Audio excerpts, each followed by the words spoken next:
So first contact here, a hard shot from the side, taking that fighter down. I believe that was Andrew again with a great arm toss. Using that momentum and against one him. into the other. Andrew Dominoes. responsible for all 4 takedowns. Here in the biz, we call that a strike. It looked like he was bowling and got a strike. Yeah. Bounce around everywhere. That's the power of Andrew McCabe. You let him get some runs in there, get that momentum going, and he can do some damage. So, Manny, thanks for cheering on Kenyas from Grand Rapids. Entering the list now on the right side of your screen at the red gate, we have Dominus. Their opponents will be the Warlords. Up next, we'll have our 2 international teams, the Skolagrims fighting White Company. Skolagrims, of course, from Canada, and White Company from England. So thankful they made the trip over here. Yeah, some of the gentlemen from Canada came spend almost 24 hours in the car just to get here. So coming all the way down, appreciate your support. Now, these next 2 teams are arguably arguably some of the best in the United States currently.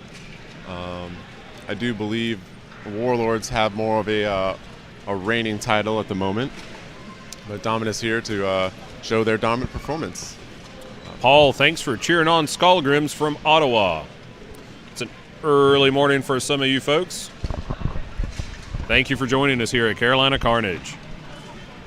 All these fighters and all these teams are definitely very familiar with each other, and I'll be interested to see their fighting styles.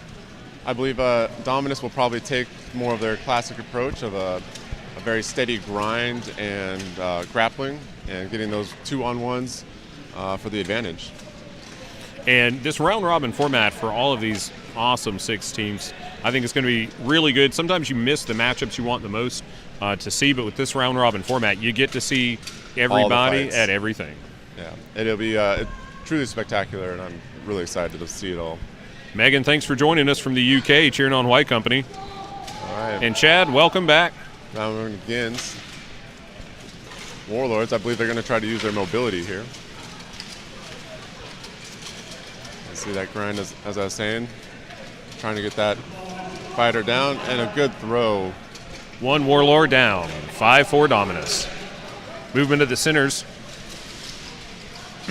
Looks like Warlords have lost a weapon, and they're making him pay for it. 5-4 advantage to Dominus, and another Warlord's down. So 5-3 at the moment.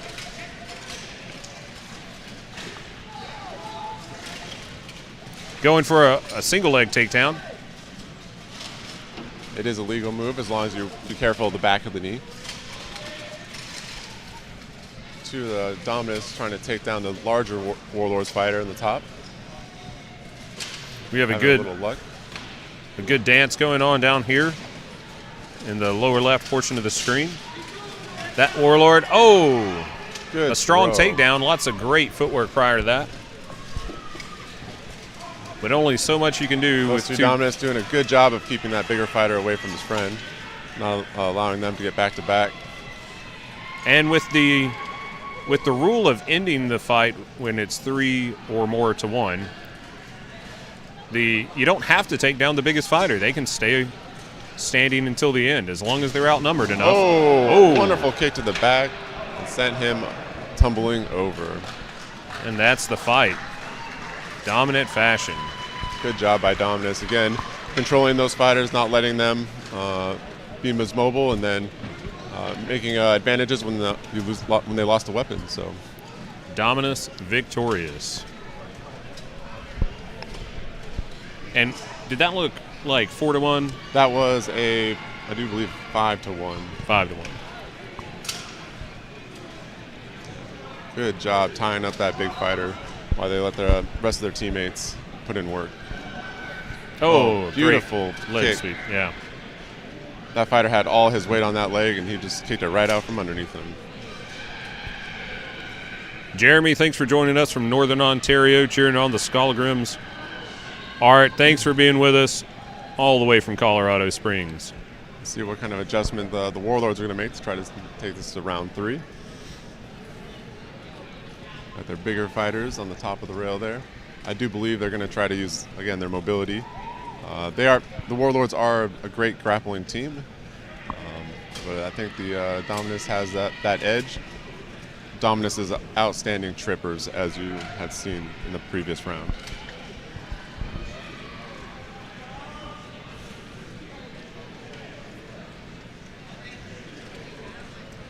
All right, looks like the Marshals are doing one last little talking to that Warlords fighter. I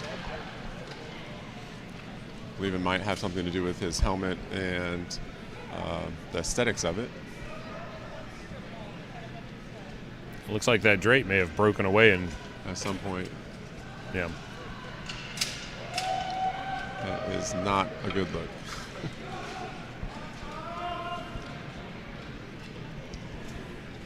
Alrighty. So we're getting some advice from the chat that it may have been 4-1 with having a Dominus fighter sat down somewhere during the competition. Oh, thanks for that look. And you're getting some shout outs in the chat, Nate. Oh, hello. And some appreciation for the commentary. Well, we're here because you're here. Exactly. Thank you for joining us, and bring more folks along. Alrighty. Dominus taking a slow approach at the top of the list. Slowly engaging. You can kind of see the fighters at the bottom are drawing those two fighters further and further away from their center, making it harder for that center to cover both top and bottom rail. And I can't see what the second Dominus fighter is carrying, but it looks like they've gone weapon only or weapon and shield this round. Yeah, he's got a axe and shield. As you see, good maneuvered by that Dominus fighter. You saw his back of his had his back to the list and instantly found it. Beautiful one Warlord throw. down. And one Dominus fighter down. It's 4-4. A mobile fight here in the center. Good mobility by both those fighters. Dance around trying to get the advantage on the throw. Again, at the top of the list. Warlord's fighter trying to make something happen across the list. Not much worried about a blindside there. He's turned directly toward him, but briefly having the advantage in the scrum. That smaller Dominus fighter trying to get out there to be able to make a better, and it takes a beautiful throw. And a Warlord down. 4-3 in favor of Dominus. Looks like we're about to have another takedown there. And we do. Dominus takes another one down. Hard shots to the arm. And it looks like we have another Warlord down. 4-2 Dominus. Teamwork makes the dream work, trying to get that bigger fighter number 4 down on the ground. Again, using those bodies. And there we go. That's the round. 4-1 for Dominus. Good performance there. Again, Dominus using great teamwork to take down those bigger opponents. Here, taking a look at the replay, we have some great mobility there. Good field awareness and staying on their feet.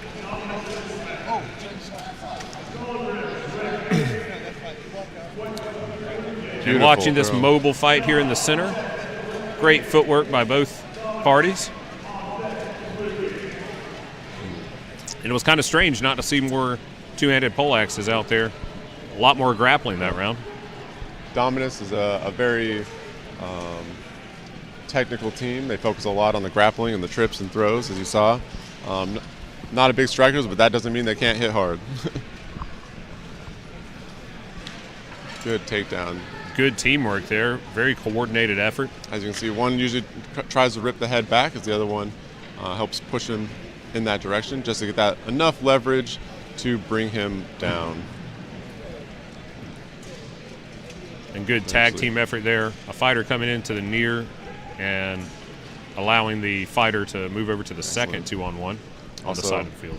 Also using the bodies on the ground to help those trips and throws. All right, next up we have White Company in the black and white and Skullgrims in the orange. Both these teams, I said, are international. Skullgrims from Canada, White Company from England. Chad from Australia is letting us know that some of the Some of the fighters, I believe, on the Wardens may be from Australia flying in as Mercs. Have you heard that?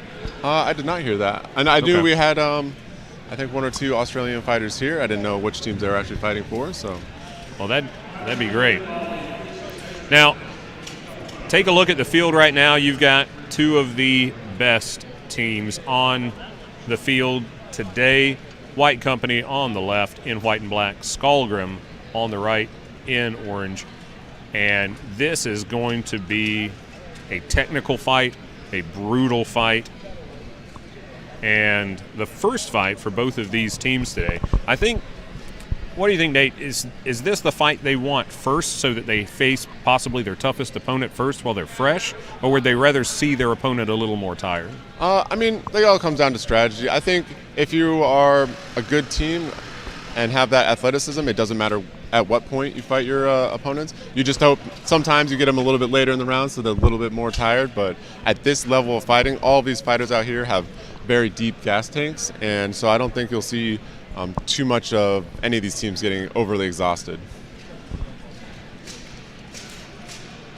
And Chad's updating that we also have fighters with us on Dominus as well, I believe, the Aussie fighters there. Oh, yes. My apologies. Yeah, Colin Campbell came out from Australia. He was an American fighter, and he's been living in Australia for the last couple of years, and he made a surprise visit to me here this weekend, so Good. I'm really glad to see him. I believe Colin also won the ultra heavyweight Outrance fight. Yes, he did. Yeah. Exactly right. My apologies for that. He was here. Is here. And also a couple of Merc fighters fighting with Den Locke on the ladies' side. Yes, and they put up an outstanding performance yesterday. A lot of great fights from Den Locke. Looks like we're doing a brief list field repair. Yeah, having a big 200, 300-pound dudes running into the side of the list can sometimes cause some damage, as you would imagine. Excellent. Looks like the list has finally been repaired, and it looks like we're ready to get round 1 underway. This is such a good surface to be fighting on. One of the last tournaments I was able to attend was an indoor tournament on a ballroom floor, and that was slick. Right. Skalgrim's pushing up. And you can kind of see them being spread out. The middle fighter's got to dictate which side he wants to go to. So they're choosing the top of the rail. Choosing their shots carefully at the moment. Both those centers keeping an eye on both the grapples going on, see where they can help out as needed. A very technical fight so far, not a lot of running. You see a lot of strikes to hopefully loosen them up so that they have that 1 or 2 millisecond to get that throw in. Taking in those microseconds of shots. Here we have our first movement. The center for Skalgrim coming across. A good deflection. Now let's put him in the crosshairs for some of those White Company.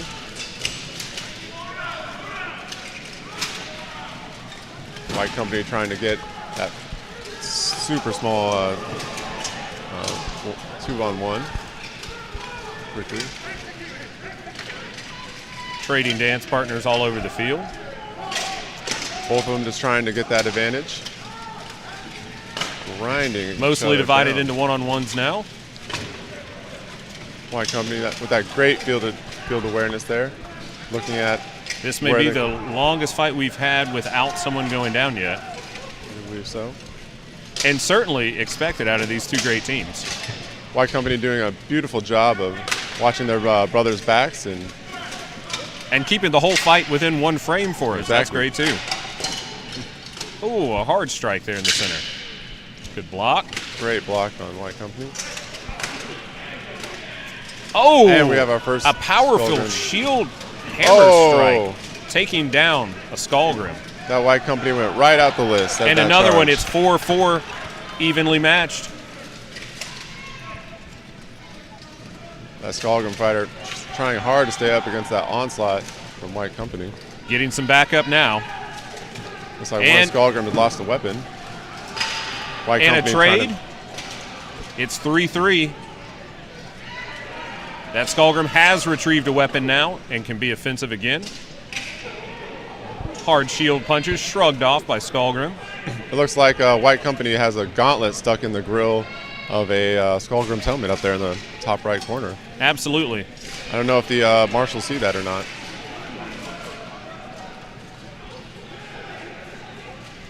So the marshals discussing whether or not they should intervene. I think now the marshals are noticing it. Two one-on-one fights on opposite sides of the list. A brief hold. A stop fight called by the head marshal. As they try to disengage that gauntlet to that fighter's face.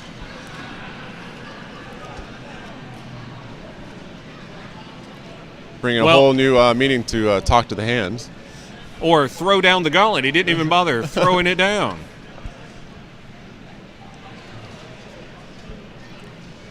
Oh my goodness, that is definitely in there. Taking a big risk there. I'm sure they'll figure it out. I've heard finders keepers. Oh, and it got finally dislodged. Yay! And a cheer from the crowd. The fighter does get to stay in, even though he removed his gauntlet. All right, looks like we're breaking up. And 3-3, the battle continues. Looks like Skullgrim going to try to use those bodies, and was using it successfully, but he lost his weapon at the same time. 3-2 in favor of Skullgrim. Skullgrim. The White Company is not out of the fight. Not at all. Skullgrim trying to charge. Oh, great field awareness. Nearly getting blindsided by the larger fighter.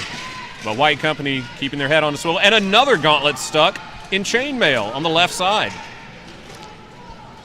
Pardon me for the redundancy. I got some. Looks like a gauntlet might be caught in that Aventail. Oh yeah, looks like it. Got White Company has some sticky hands here in the United States. Coming down to a little bit of a standstill. Marshals will break up a fight after 10 seconds of inactivity. White Company going in to help his friend there. Trying to get a good throw, but unable to see it all the way through. Let's see. Does that White Company fighter still have a weapon? I don't see one.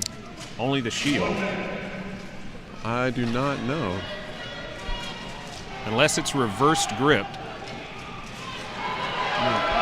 And it's 3-1 in favor of Skullgrim, taking the first round. And indeed, that gauntlet was stuck in the Kameo, but quickly removed. It looks like he did lose his weapon in that as well. Skullgrim, that was a tough fight. Skullgrim able to use the bodies on the ground to push their opponents over. Getting that advantage is needed. We'll see White Company regroup and go after it again. So this is after we saw one Skullgrim down. I think we're about to see that White Company fighter go under the list field in just a second. Yep. Trade there. Yeah, unfortunately, that White Company fighter did a sprint right under the list. There's her stuck gauntlet. Trying to be a little more hands-on than usual. And a good trip. Retrieving his weapon from the list. Now, if the weapon had been out of his hand before the trip, would they have stood the White Company fighter back up? They could have, yes. It would have been an illegal offensive action, and they could have actually brought that fighter back into the fight. Alrighty. Tibor, thanks for cheering on from Hungary. We're getting ready for round 2. Looks like White's Company's brought in a two-handed axe. And we're into round 2. I expect to see more of a grind when it comes to grappling here again. A little more initial aggression from White Company. And a weapon down. White Company stepping in to try to take the advantage of the brief numbers advantage. Looks like maybe. That fighter was able to retrieve their weapon. White Company making a... And a leg grab from behind. Dancing around in the single leg. Not quite able to take him down.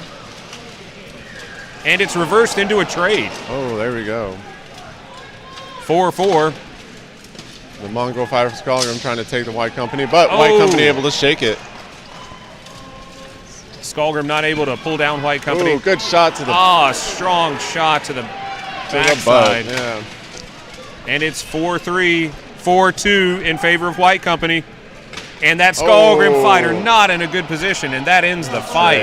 4-1 in favor of White Company. Some very painful strikes landing there at the end of that fight.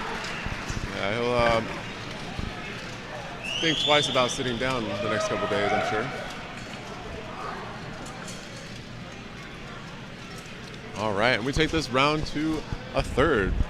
Taking a look at a bit of the replay early on in the action.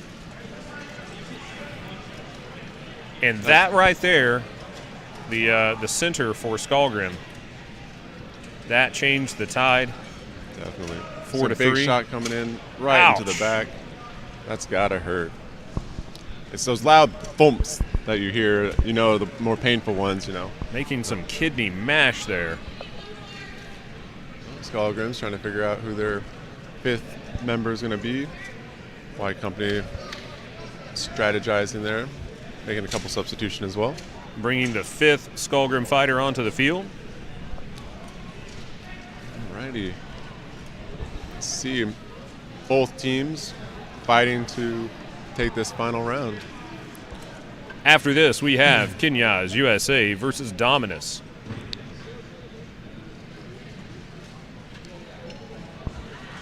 It'll be interesting to see the mobility of Kenya's versus Dominus's grappling, heavy grapple style.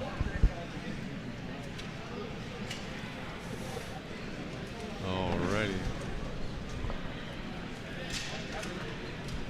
Both these teams, heavy hitters, great grapplers. And here we go for round 3. White Company wasting no time. Made contact with the center. Again, bottom of the rail, drawing those two to the back of the list. That Skullgrim center prefers the far side of the field here. He does indeed. Trying to. In previous bouts, he's kind of waited up there, backing up teammates, and then collapsed down on the near side with great effect. Well, we have a Skullgrim's down already. Advantage 5-4 White Company. That Skullgrim's fighter trying to get over there to help his friend. 5-4 is a hard enough numbers game in this sport, but against White Company, we'll see if Skullgrim can come back. Big shots coming down the back to that fighter's. Another trade. And a trade. It's 4-3 in favor of White Company. Taking the shot at those hands, which is a completely legal shot. And Skullgrim center can't break away to even out the fight in the corner without leaving his partner. Another good takedown. Overpowered. Now Company. it's 4-2 White Company. White Company lost the weapon, going back there to retrieve it. While his buddies try to take down these last two. And a similar situation from Skullgrim. White Company attacking the hands of that Skullgrim fighting and knocking the weapon back down onto the shelf. Making him pay to get every little bit of that axe. Continual strong hits to the hand. Hey, you can't hit him if you don't have any hands. Almost had a good throw there. But still not giving up. Skullgrim, if anybody has a chance coming back at this disadvantage, it is Skullgrim. Big shots coming in from that White Company fighter at the bottom of the list. We finally got some fighting that we can see without having to look at the TV for it. This is good. There's using that pole arm and to bring it's him down. 4-1 White Company.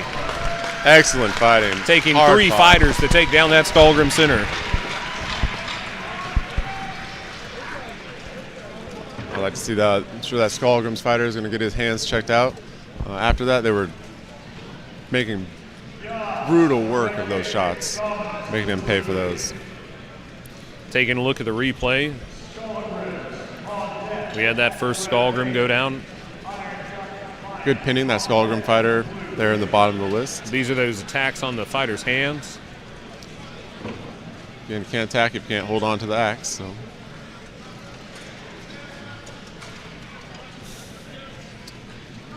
Painful shots. That's why we have armor.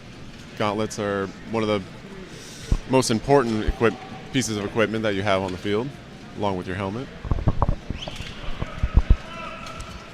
Alrighty, so next we have Kenya's in the black and red, and Dominus in the blue, black, and gold.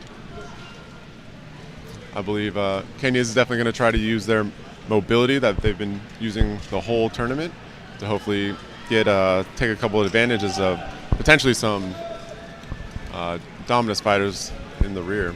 Both Kenya's and Dominus winning their first bouts. Again, these are two teams that are very familiar with each other. A lot of veteran fighters on both sides of this list.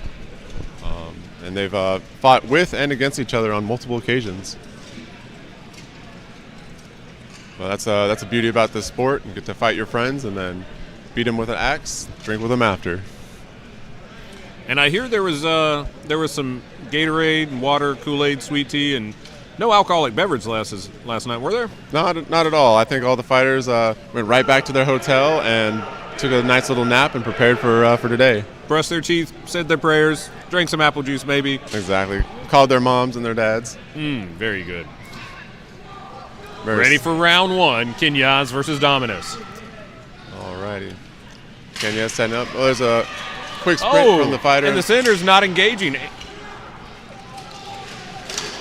And that may have been a mistake from Kenya's not to engage the center. Because now they are down. Oh, looks like Dominus just lost a weapon at the top of the list. And another Kenya's fighter down. It is 5-3 in favor of Dominus. Dominus now pushing the advantage. Oh, and 5-2. Dominus making quick work of Kenya's. Big Dominus shots fighter coming stretching out his opponent for that pole arm. 5-1 Dominus. 5-1 Dominus. In quick fashion. Taking that quick initial burst into the backfield of Kenya is really threw Kenya's for a loop. They didn't know quite how to react on it, and I think that's ultimately what got him that victory. Taking a look at the replay, we see our first takedown, our second one coming here in just a moment on the near side. Beautiful shots coming in. I coming think the in. weapon may have caught the back of the calf there. We're close to it. Dominus again. It didn't look like it was an intentional strike, just maybe that it didn't allow the foot to have as much movement as normal. If you're enjoying what you're seeing today and enjoying this live stream, please give it a like. Share it out on your social media.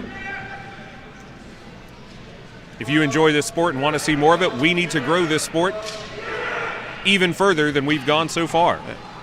All right, round two starting. Quickly moving in before the marshal can even get off the field. Leg grab and put down. Quick committing. 5-4 Dominus. Kenya is trying to use their speed and mobility to make something happen. And I believe that may have been a kick to take it to 5-3 in favor of Dominus. A run like that looked like he hit a brick wall. And another fight, and it's 5-1 again. Dominus dominating in their second round. Dominus keeping it very cool with that initial rush of Kenya's. We're able to let the chaos go and make it happen.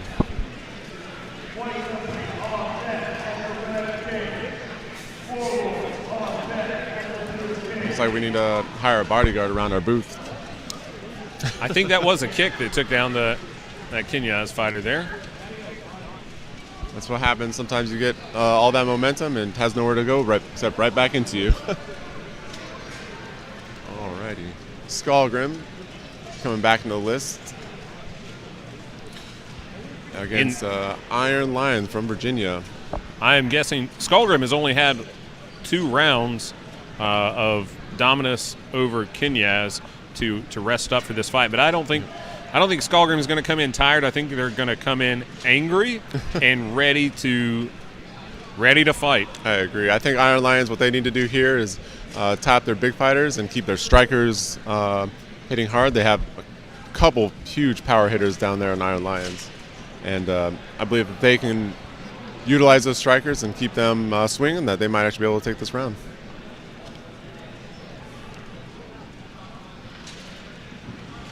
Risto, thanks for cheering from Finland. Yeah, you are right. Skullgrim did not get much of a break there, but so these are top-notch athletes, and I do believe that they'll be able to come out here and definitely be dangerous. There's no stick to shake at. The Iron Lions need to be careful if they're feeling a little bit overconfident right now.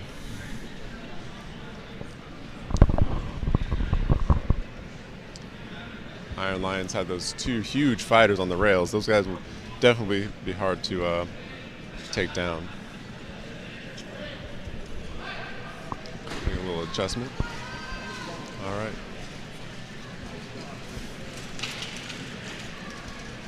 Grapple beginning at the top of the list.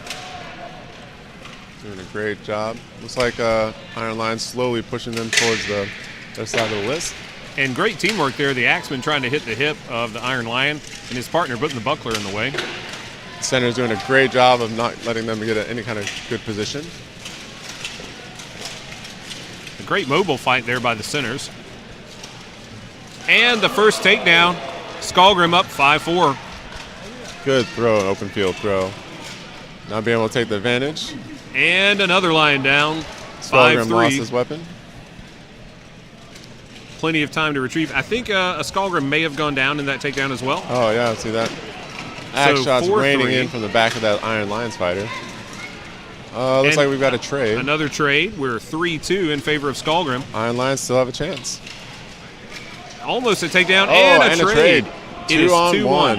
And that was a hard punch. Punch is coming right into them. There. He's trying to get out. He's Looks got like they're trying to trade gauntlets again. This time, Knuckles first. Looks like he's got a hold of his weapon. Can't quite get it free. Oh, able to do so. Nice. And I think he didn't drop his weapon. He may just be trading out. All right, here we go. The fans saying, get to the chopper. Uh-oh. No. Looks like they sat that fighter down. Oh. I do believe that's because he was handed the weapon. He did not pick it up straight from the list. That's why the marshals sat him. Good eye from the marshals, making sure it's fair. And now it is a 1v1. They will break it up after 10 seconds of inactivity, as you see the marshal counting there. They will bring them back to the center of the list. Okay. After 10 seconds of inactivity, they will break up the fighters like you see here. And I recall seeing that Skullgrim fighter yesterday standing strong against several others. This is going to be a tough fight. It says that Iron Lions fighter needs to be smart and pick his moment. One-on-one. Again, all of these fights coming down to the wire. Oh, hard blocking with a wrist. Be careful with that. A better block there to deflect. Oh, trying to disarm him. Trying to get head control. I think knees are coming. Oh, a shove. Good push into the corner. See if he can use any of those bodies on the ground to potentially push or throw that Skullgrim fighter over it. 7, 8, 9, and 10. Well, the marshal, I think, saw a leg entrapment. And they'll break him up again. Yep. Both these fighters trying to get the win for their team. We do have a time limit on each of the rounds, and if they do that, reach that time limit, it will be considered a draw. Both staring each other down. Both these fighters are massive guys. Hate to be hit or punched by either one of them. Both rocking a wolf rib with great visibility and great breathing. I do believe that's one of Iron Lion's newer fighters, mercenary from Tidewater, out of North Fort, Virginia as well. And looks like that fighter may be trying to. They need to watch out for that poleaxe. Either fighter could trip over that. Yep, I see it down there. Skullgrim trying to go for the legs there. Oh, they're playing footsie. They needed to watch that axe near the wolf rib. Yep. And another break. They're going to take him all the way to the middle to try to avoid them from going into that corner. And the floor announcer giving us a 1-minute warning. All right, they're squaring up. Both of them, again, hesitant to engage, moving slowly towards the list. Now, we saw several draws in the second bracket of fighting yesterday. That we did. I'll be very surprised if this does take a draw. Again, both fighters want to be careful about trying to get the head control. It's an important thing to do. If that lion fighter can, there we go. Possibly hook that axe. Both these guys trying hard, getting the leg. Oh, a good sweep that affected both legs. Finishing strong here.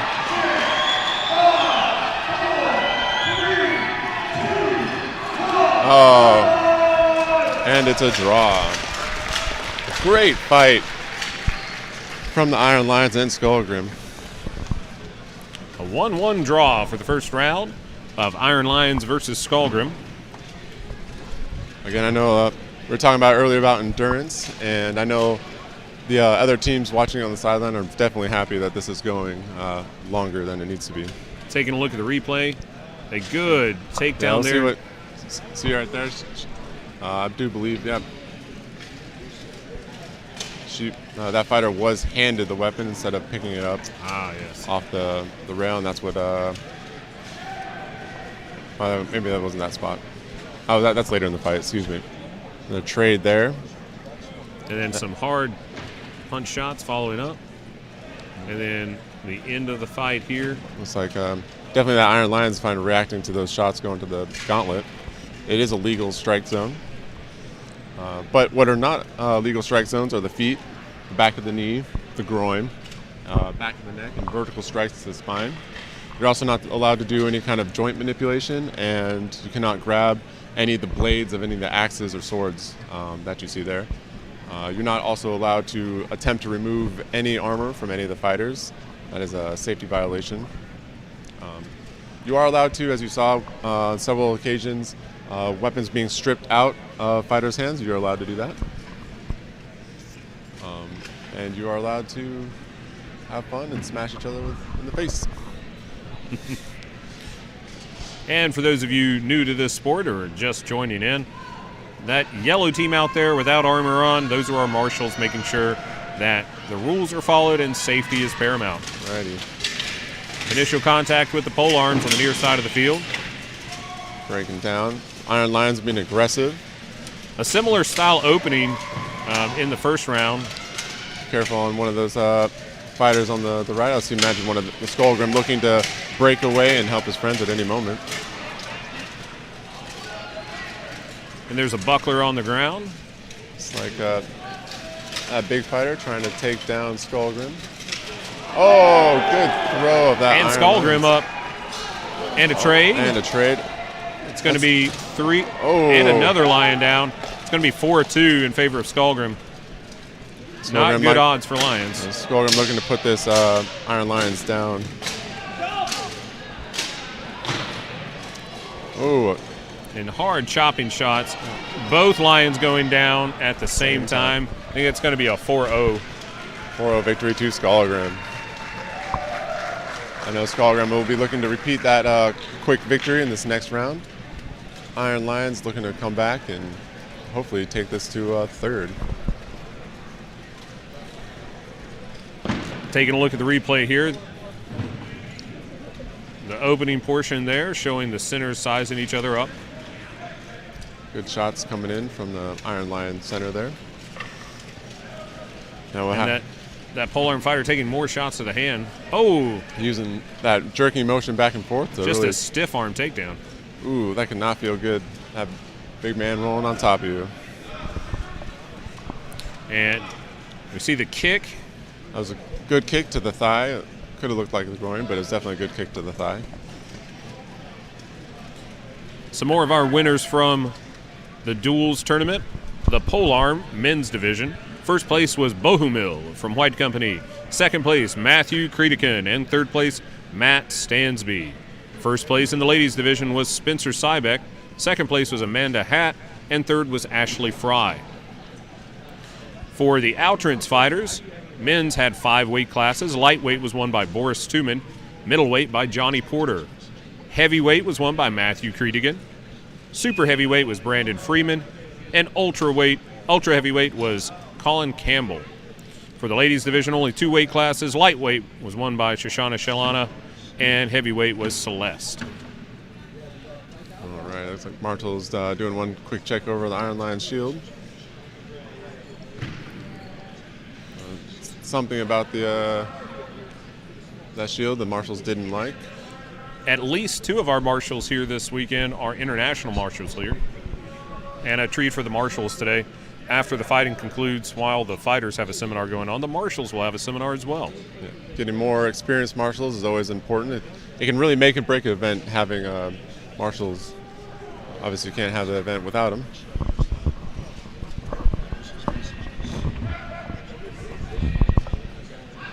All right, round 3. And here we go. Skahlgren moving up at a kick, the first contact on the far side of the field. Head control on the near side, and a takedown, resulting in a trade, 4-4. See if be careful of those bodies. That fighter needs to get out of there. And another trade. Managed to avoid. And and now Skahlgren up 3. It looks like that was 4-1. Oh, that was a 4-1. Kind of a domino effect he had there. And fortunately for the Iron Lions. A draw in the first round. Skahlgren takes the second 4-0 and the third 4-1 to take the match to Skahlgren. That's exactly what Skahlgren wanted to see, a nice, clean, quick round to hopefully get their breath back for the next fight. Up next, we have the Warlords versus White Company. Another great fight. Taking a look at the replay here, this is our first in our final series of takedowns. One takedown that resulted in tripping over a pile. Good feat on that Skahlgren staying up in that pile up. That pile up reminds me of the gelatinous cube. Anything that touches it is consumed. Much like my appetite. Or Boohurt, let's go. Alrighty. Warlords, excellent grapplers. I expect them to be a little bit more mobile and try to keep their strikers hitting hard. White Company is going to do what they do best, come out here and put Warlords into the dirt. And again, if you're watching us on any of the multitude of streaming platforms, we're monitoring the chat on the Boohurt League YouTube page only right now. That's all we have the ability to monitor. If you'll log in there with us, we can check out your comments as they come in. The Warlord taking shots to the arm. You can tell he's not liking them. That polearm fighter timing up the strikes to come in right after White Company throws the sword. Make them pay for every shot they take. White Company in the back trying to find an opportunity. And White Company looking like they're trying to stalk that center. Going for a charge in the back. Wasn't able to connect. Powerful hits raining in from White Company. Huge shot about to potentially come in. There's White Company getting that head control on that fighter. And Warlords take down. And it's White Company. 5-4 Warlords. Looks like Warlord trying to get their bearing again. Huge bombs. Another one. Another blindside takedown. It's 5-3. And another possible upset here. 5-2 in favor of Warlords. White Company down for the first time. Huge shots rolling into those White Company fighters from that polearm. Let's see how much more they can take. And the fight has been stopped.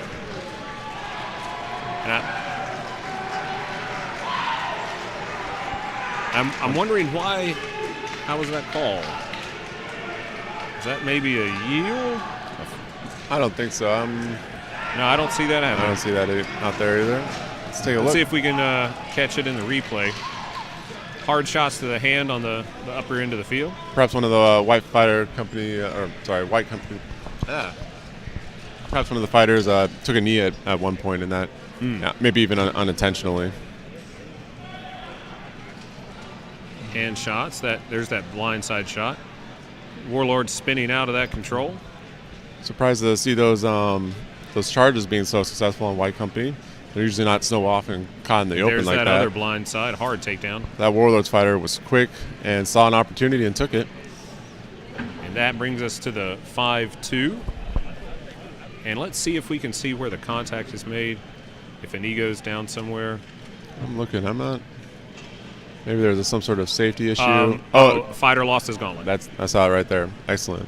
One of the White Company lost a gauntlet from a strike, and the marshal stopped it there. So that was 5-1 for the Warlords. Very impressive for Warlords. See if they can repeat the process. The only round so far today that White Company lost was a 3-1 round to Skullgrim. I'll check my scorecard for yesterday's competition. But we have the second round. Again, Warlords moving cautiously. I expect to see White Company slow it down a little bit and try to make a grind down on the Warlords there. Warlords fighting out of Dallas, Texas. Oh, careful there. Big shots coming in from that fighter at the bottom there from Warlords.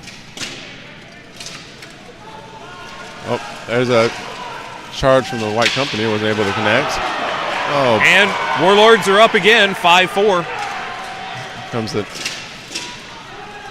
that blindside advantage, not resulting this time.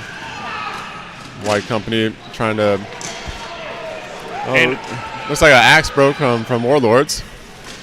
But luckily they're on their side of the field. Making them pay for it. Oh, White Company took down a Warlords fighter. 2-on-1 of that upper left.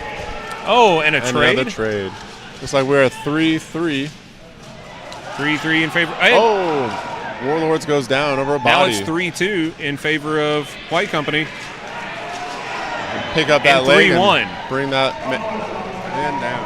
White Company taking round 2, forcing a third round. What a great fight. White Company able to recover and get those takedowns where they needed them. Watch this, hopefully coming up here right. A hard hit. Pole arm stays up. On the left, a beautiful throw from that Warlord fighter. He's able to make that count. Good picking up on the White Company there, seeing that fighter running in the middle. And at this point in the fight, Warlords were up 5-4. Again, how many times have we seen a fighter lose a weapon and they struggle to get another one get taken down? And then great field awareness, using those bodies as a tool to help take down opponents. Totally legal. And that's the end of the fight. Alrighty. Let's see who can take this next round. By my count yesterday, White Company only lost one fighter in one round, taking everything as a 5-1, it looks like. Oh, wow. And that's 4-1 early on against Cerberus Emesis. Yeah, very impressive. So the Warlords certainly coming out strong today, making White Company work for that second round. Yeah, these 6 teams in here, any one of them could be standing on the podium today. Let's see if Warlords can repeat that process of getting a couple good strikes in the open. White Company squaring off. Oh, looks like that axe got hooked into the gauntlet. Not releasing there. Let's see how long that White Company fighter decides to hang on to that axe or go back and retrieve a new one. And White Company dropped a weapon and has already picked up a spare. Yep. Both fighters taking a scan of the battlefield, see where they can best help their teammates. A great shot of the action here, picking up all the fighters. Looks like a shield's been dropped from maybe White Company. And the 2 pole arms duking it out. Oh, White Company almost had a good kick there. Let's see, it looks like grinding down. White Company doing what they do best. Getting the grapples, taking the strikes, and looking for those micro advantages. 3 1-on-1 and a 2-on-2. It's like White Company might be getting a takedown here. Oh, beautiful throw. A Warlord down, 5-4 White Company. Here comes their slow grind of White Company. Mercilessly taking and so close to the ground, and the hand dangerous. Is in contact. Solid stop fight. And a White Company falls, 4-3. Looks like a trade there. Another Warlord down. And it's 4-2. Tough spot to be in for the Warlords. White Company bouncing back after that first round. Yep. Both those forearms tying each other up, allowing their teammates to put in the work. I've been in that position before. It's not a fun one to be in. 3 White Company and you in the corner. If you're facing that 3-on-1, you're hoping your teammate in a 1-on-1 is going to come out victorious and come to back you up.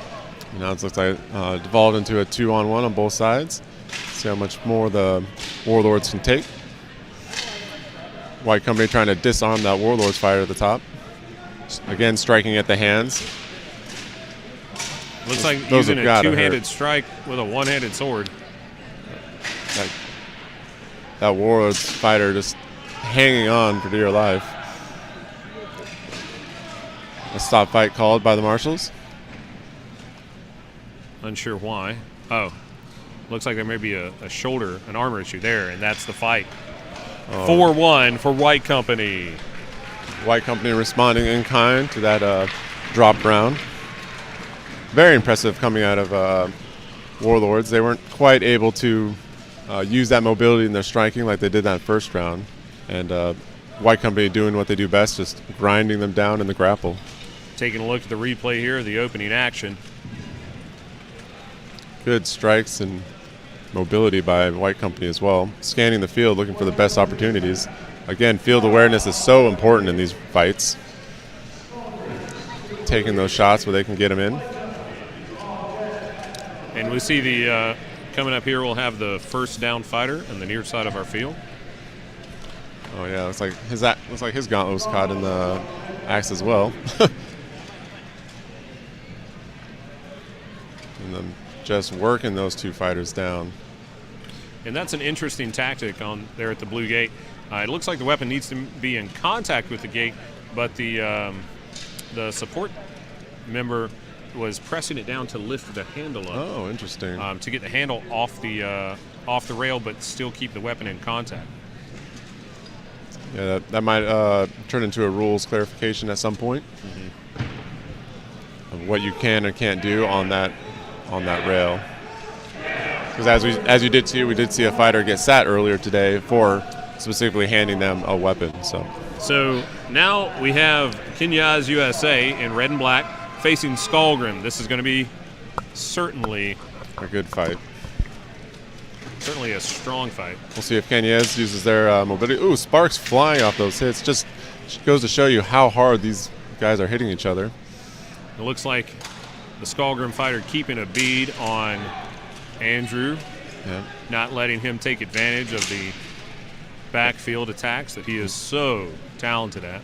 Andrew, you can just see priming, just waiting to find that gap to shoot it. Good pickup on the Skullgrim center there.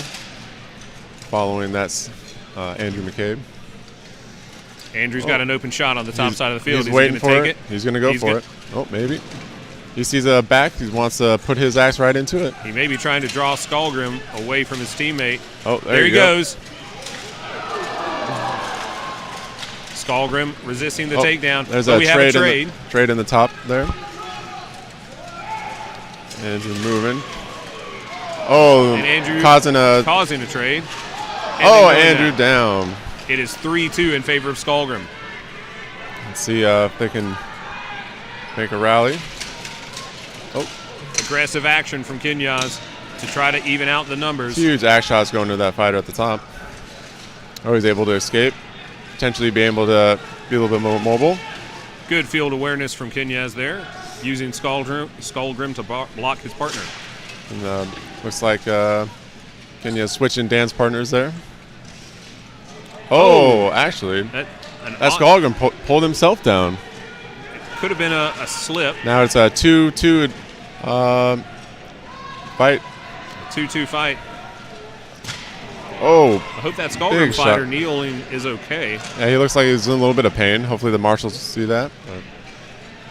Maybe also just taking a nice little breath there. Oh, there's that axe I was grimacing at yesterday. Kenya is trying to get to help. Oh, And it's a trade, unfortunately. Almost had it. Kenyaz noticing the trade and the better position. There's still a body to trip his opponent over. Or push him out under the fence. And there you go. Victorious over Skalgrim. What a comeback. Kenyaz 1-0 over Skalgrim in the first round. Able to force that fighter onto the list. Keep in mind, Skalgrim only had one match in between this and their last fight with Iron Lions that went 3 rounds. Yeah, they are having a tough draw of this pool in terms of rest in between fights, but as you can see, these fighters have a huge tank and are definitely deadly all the way up until the end. So all the seeds and draws were done prior to the tournament, live streamed for all to see to make sure that the seed and the bracketing was fair and even. Andrew McCabe, great on that speed and mobility there. Oh, a huge jumping shot. I certainly am not getting those kind of hops and definitely armor. Caused a trade there, which is not necessarily a great thing. And then was able to Skalgrim take care of him after that. I believe that's Dan Hornbuckle, number 4 for Kenyaz, that brought that win for him.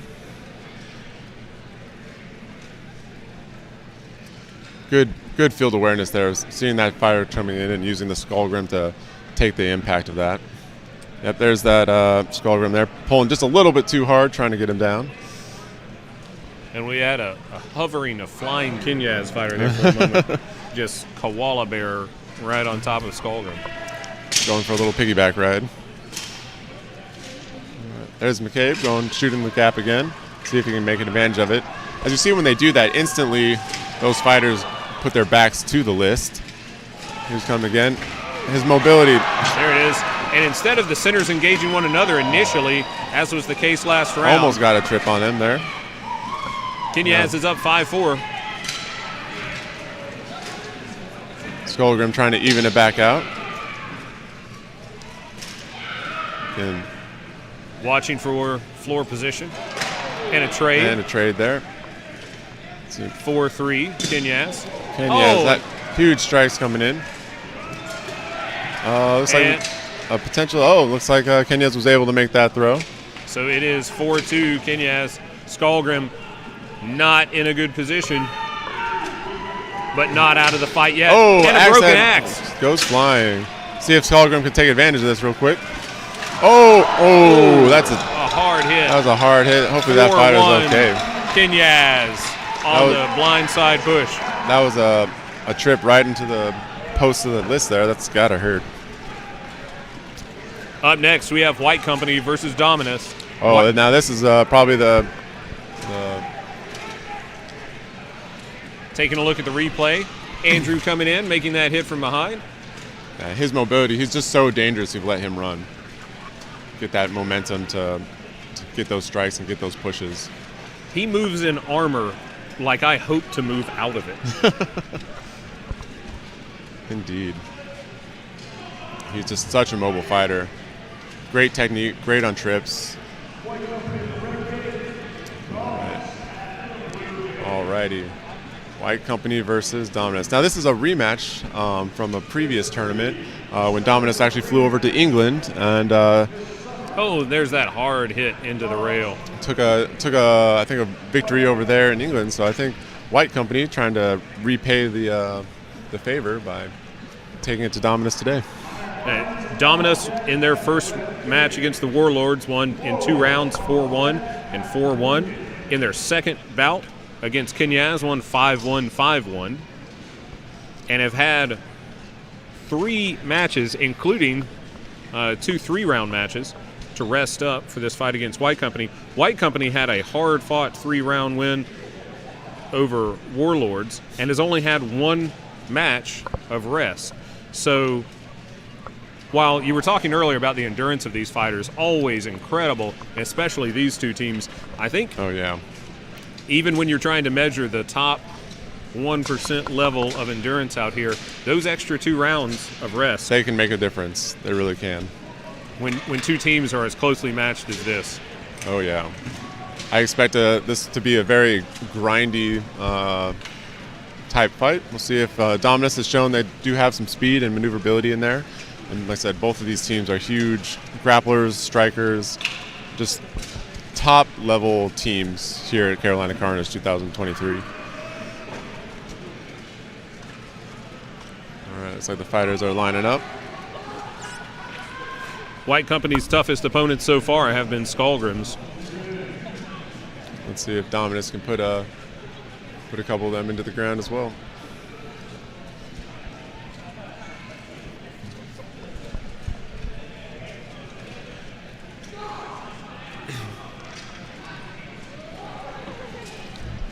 And the first round beginning. I was told White Company has some tea, and Dominus is looking to spill it. So good push there. Quick movement on the right lower corner. All fighters still standing. The center breaking away, looking to make a double team. Moving. Oh, and one White Company down. It's 5-4 Dominus. Nice flying kick from White Company there. And another White Company down. 5-3 Dominus. Dominus taking it to him. Dominus working some knees. Hard knee strikes to the head. That White Company fighter trying to... A quick spin. Wonderful on one foot. Dominus doing a great job of keeping these grapples to a minimum. Keeping White Company away from each other. Their strength is obviously when they're back-to-back. 3 Dominus there working that White Company fighter. He wasn't able to escape. I was watching White Company earlier. Oh, and another White Company down. And another through the rail. That's 5-1 Dominus. An incredible performance. I think that's really showing the difference that 2 rounds of rest can make, and 2 additional rounds of rest can make. That was definitely a tough fight. I think Dominus did a great job of spreading out the White Company fighters and getting these one-on-one matches, and being able to take advantage of those matches and actually get those, get the win. Really, the first down fighter on the left side of your screen. Charge from the White Company fighter there, unable to make anything happen. Brutal knees coming into the head of the White Company fighter there. And some great balance, awareness, and mobility by White Company. Oh, yeah. Dominus just doing what they do best. Working together as a team to put those fighters down. Good leg sweeps. And great movement. Here comes a great throw from Johnny Porter into the list. Taking him down. And a kick to push him underneath to finish the round. Great job by Dominus. Getting ready for round 2. Marshall's call a start. We've seen White Company rally before, so we'll see if they can take this to a third. Prior to this, White Company only losing 1 round to Skullgrim. Shots raining in, trying to soften up your opponent. Take some advantages there. This is definitely a fight that a way of the fighting that White Company would prefer. And you may be looking at the deciding match right now. Both of these teams, I believe, undefeated so far in this round-robin format. This may be the deciding match. Oh, Dominus getting an early takedown, White Company. Trying to catch that White Company fighter running. And a trade. That should be a trade. Marshall's missed that, it seems. Yeah, both knees did make contact with the fighter, which would make them down. And that's a... And they're calling that fight. I don't know that would have made much of a difference because that down fighter from Dominus did not engage afterward. Agreed.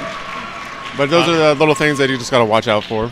And I think that was very fair on the Dominus fighter's part. He probably realized that his knee was down, and though not called, did not engage. Good fight from Dominus.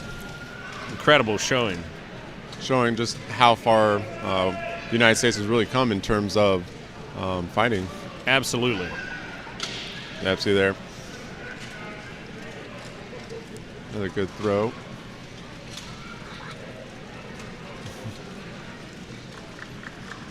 And I think that may have been a 5-1. I'm not sure how they're scoring it exactly, but by my count, it looked 5-1. Well, maybe hard to say. Yeah, hard to say.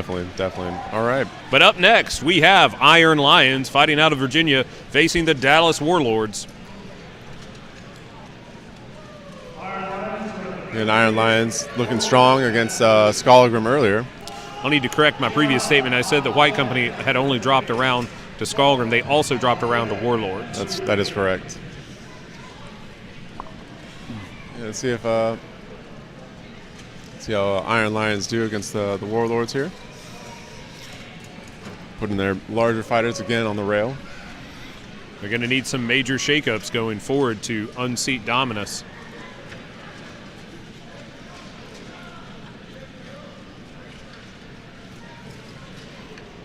Again, if you're tuning in from the live stream, go ahead and give us a shout out from where you're watching from. We'd love to hear from you.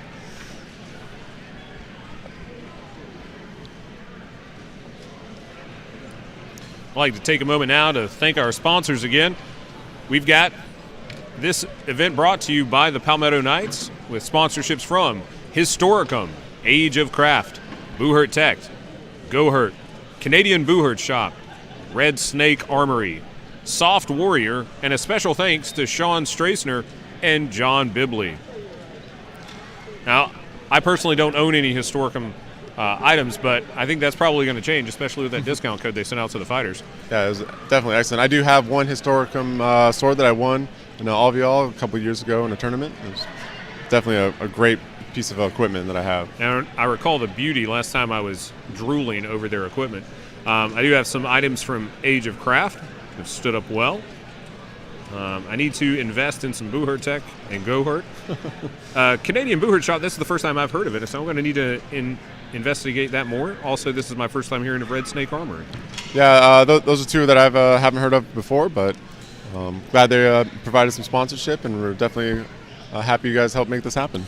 Well, it's amazing how, just like we were talking yesterday about a few teams, a few fighters growing and growing, a few suppliers, a few sponsors. And situations like this, as small as this sport is, one sponsorship like this may spread to people that have never heard of it before. Exactly.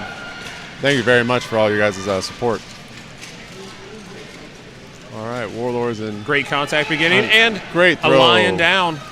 Warlords 5-4. That Warlord stretching out his opponent for the polearm. An axe dropped on the far side. Great picking up by the Iron Lions fighter. And a trade in the center. A trade in the center. 4-3 Warlords. A hard fight. Like can the Lion avoid the trade to even out the numbers? Oh, looks like they stood that fighter back up. There must have been something that prevented that actual throw from happening. Oh, but we have another Lion down on the far left. So we have 2-5. It's the Warlords surround the Lions. I think we've got a 2-4 maybe. And brutal axe shots. Those shots rain in. And there's the fight. Warlord. No, you were right. 5, yes, yeah. Absolutely. Sometimes they group together. Yeah. From up here, all the tabards look alike. Warlords. Warlords. 5-1. Sorry. Yeah, Warlords 5-1.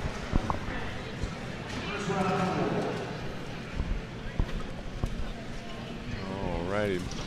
Nick, thanks for watching from Michigan. Take a look at this replay. Let's see why they. That's why the Iron Lions fighter lost a piece of armor before the throw, so it made that throw invalid. So they stood the fighter back up. Good eyes, Moose Lord. Alrighty, those huge shots coming in, ringing the bells. Warlords hunting down the Lions' pride. Let's see if the Lions can regroup and take it to the fight. And we'll take it to the Warlords. Warlords again using their mobility and their heavy striking to subdue a lot of their opponents. And today's competitors, the 6 men's 5v5 teams, all winners from yesterday's matches. Warlords looking for their first match win of the day. Iron Lions lost the weapon, goes to retrieve. Looks like their center is going to Warlords tripping over themselves, losing a little bit of balance. Iron Lions now have the advantage. It looks like that first Warlord down may have an injury. Yep.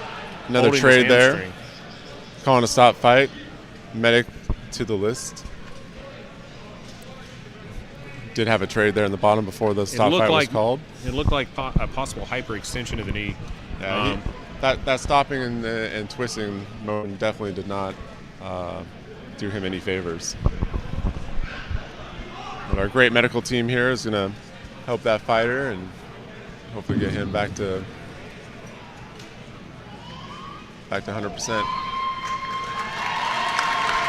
Cheers from the crowd as the fighter is able to move under his own power. That's great to see. Absolutely. And the crowd appreciating the effort here. All right, now that we've got that cleared, marshals will reset and the fighting will they actually stood those two fighters back up in the corner there. Looks like they went down after stop fight was called. Potentially, yeah. I thought it looked like it was before, but the marshals have the final say down there, so if they stand them back up, they stand them back up. All it means is more fighting, right? Yeah, I'm sure they both enjoyed be out there too, have another chance to make an impact on the list.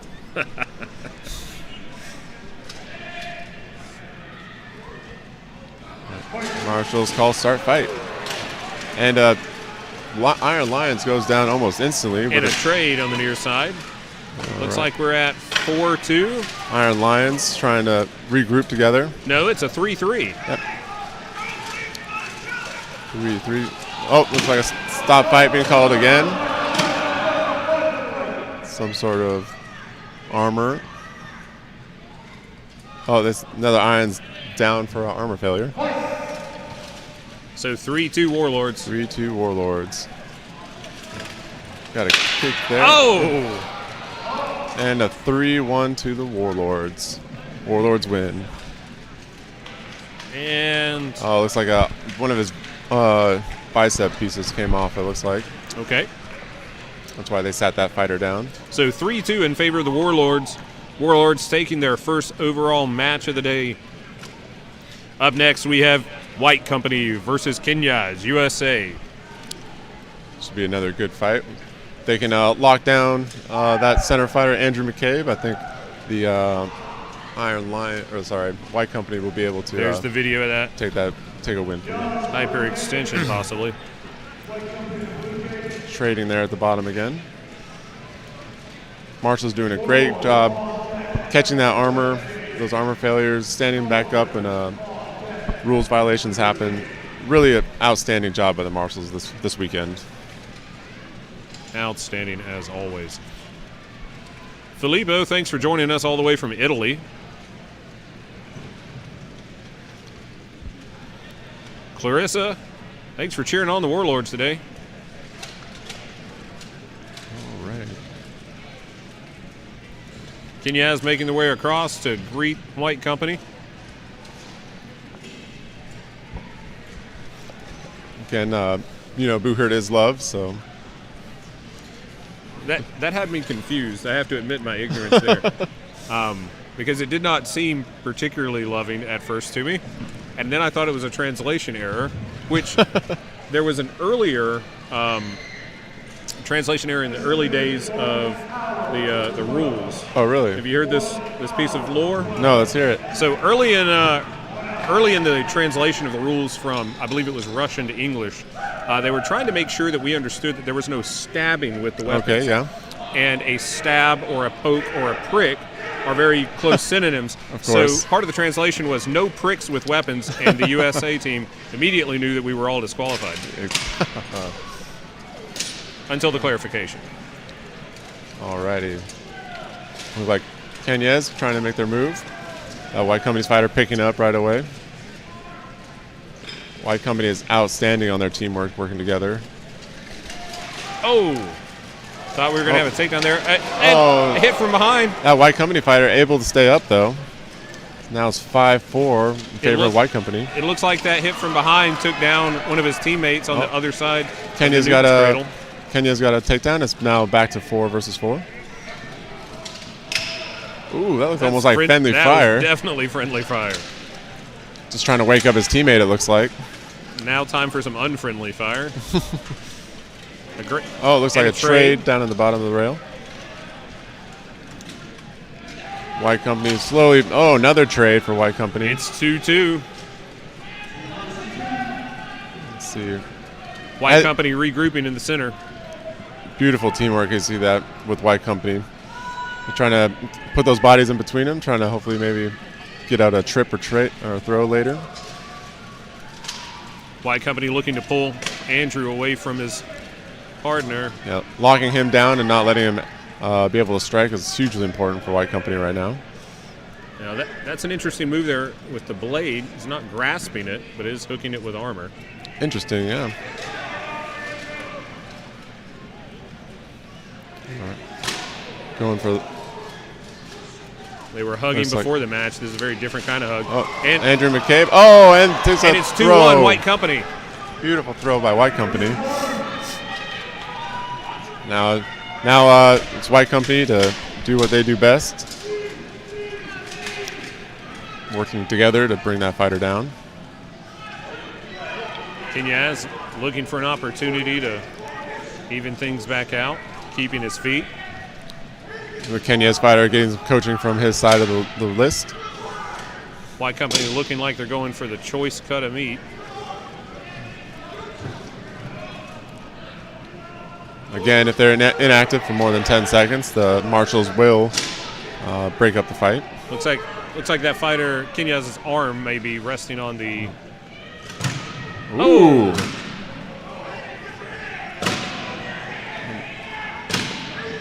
I wonder if that sounds like it's hitting the list barrier. I'm not sure what he was striking. Maybe hitting the that random buckler. Could have been. Angle on this side was hard to tell. White Company having that fighter's leg trapped. I'm trying to take a look. I'm just trying to see where he's striking. Oh, I think with White Company fighter trying to push that arm onto the list so his buddy can hit it.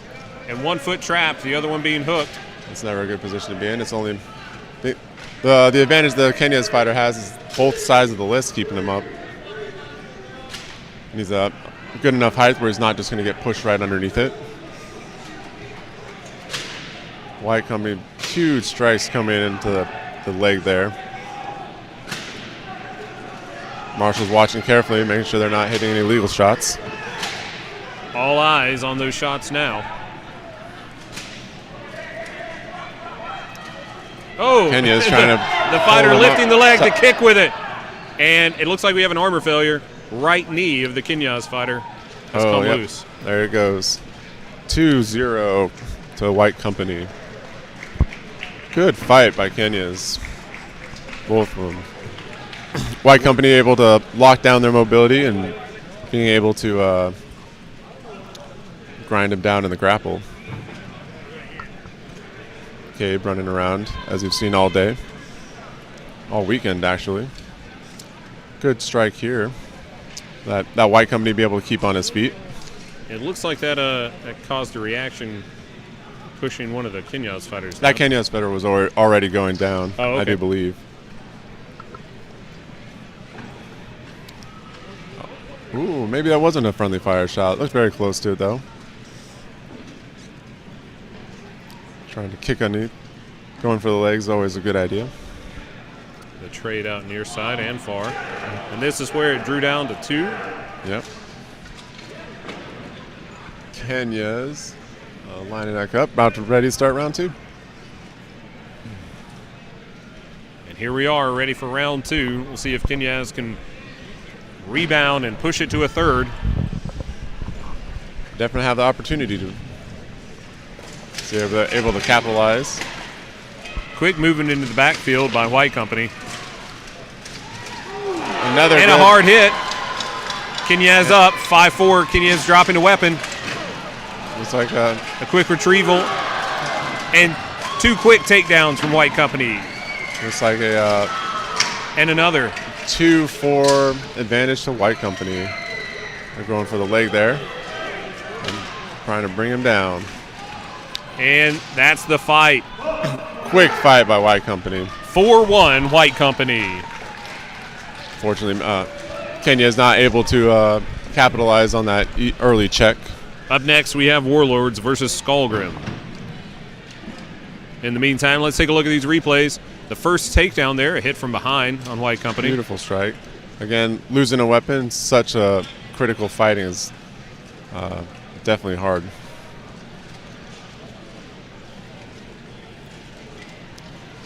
Good leg pull there. Got to be careful again doing those leg pulls.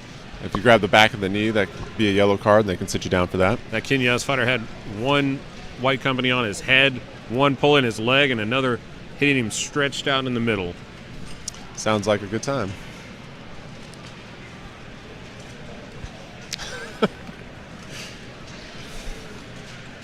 All right, next up we have Skalgrim versus the Warlords.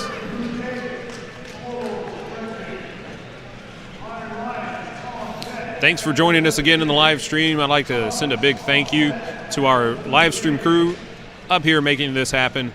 Alan with some great camera work. Mel and Joel running the show. Greg, always the MVP up here.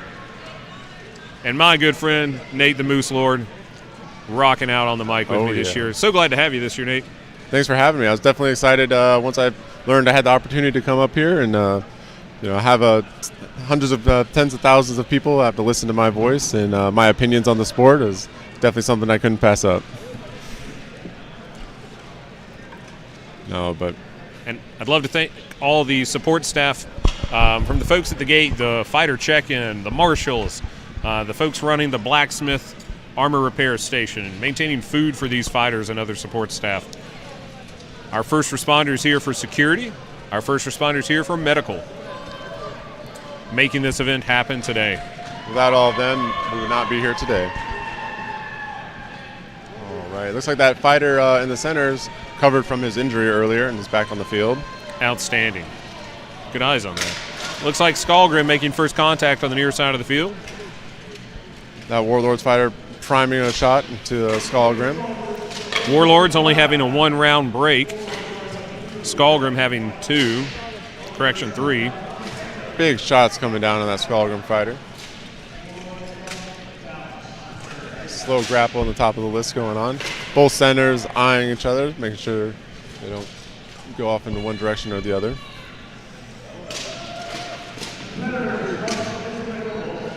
These two Warlord fighters down at the bottom aren't exactly known for their grapples, but they are known for their striking. A weapon trade out for Skalgrim. Looks like we almost got a Warlord there, and yep, Warlord down. Advantage, Skalgrim. Looks like that fighter almost had that Skalgrim fighter down. And a Skalgrim down, and a Warlord in turn. 4-3 Skalgrim. Good charge coming in from the Skalgrim there. Those two fighters. And a trade, 3-2 Skalgrim.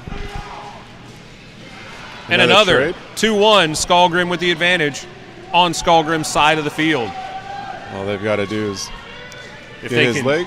If they can disarm that fighter, he's out as well. Huge shots coming in. Working that perfect team, trying to pull him in one direction. And the gauntlet is gone. Armor failure for the Warlords. And a finger twiddle to acknowledge the missing gauntlet. Good fight. Skalgrim up 2-0 in that bout. Good fight, good fight.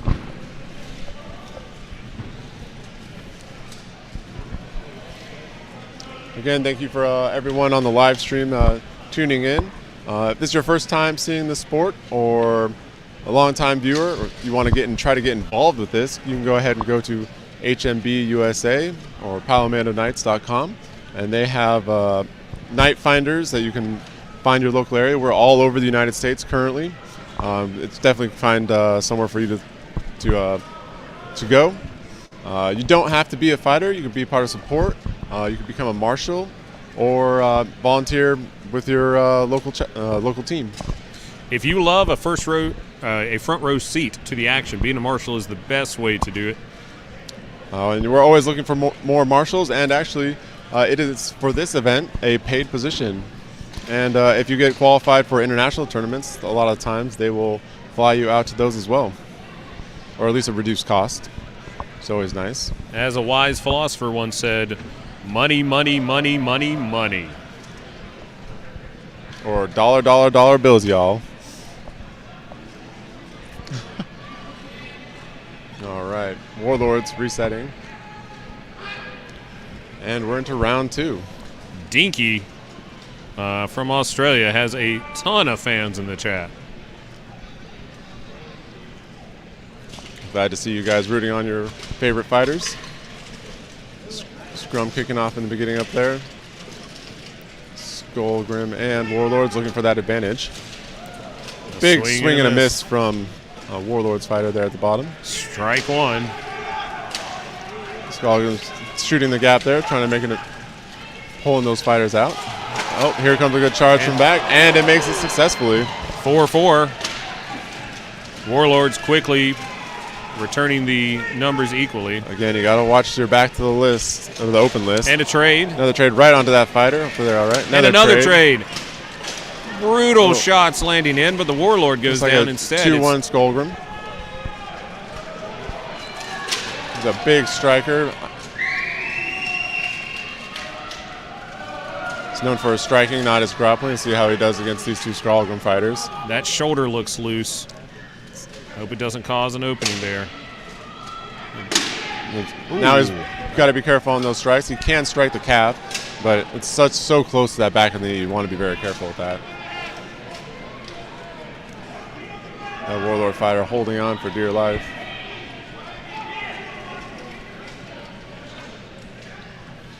Skullgrim looking to push him down. I said, once you get these big fighters bent over like that, all the weight goes, and there they go. And that's 2-0 for Skullgrim, taking their second bout and the match. Good job on Skullgrim. Up next, we have Dominus versus Iron Lions. Dominus having a few rounds of rest. Iron Lions as well. Both these teams should come out looking pretty fresh. So taking a look at the replay here, fewer strikes sending folks to the ground as it was the footwork and grappling. It really is the name of the game in this sport. Striking looks sexy, but when it comes down to it, the real work does happen in the grapple. Nice throw. Oh, and it looked like nice check from that center Warlords. fighter may have headbutted the rail as well. Just testing the durability of the rail, as you saw. Big shots coming into that back there. Right this setting up the end of the fight, 2-1. It's interesting looking at that pairing right there, and the second Skullgrim fighter had plenty of opportunity to place a shot right there under that pauldron in the shoulder, and I think made a tapping shot there once, just kind of acknowledged the opening, but chose not to throw injurious shots, focusing rather on pushing him to the ground without causing. Yeah, good sportsmanship shown there by absolutely. Skullgrim.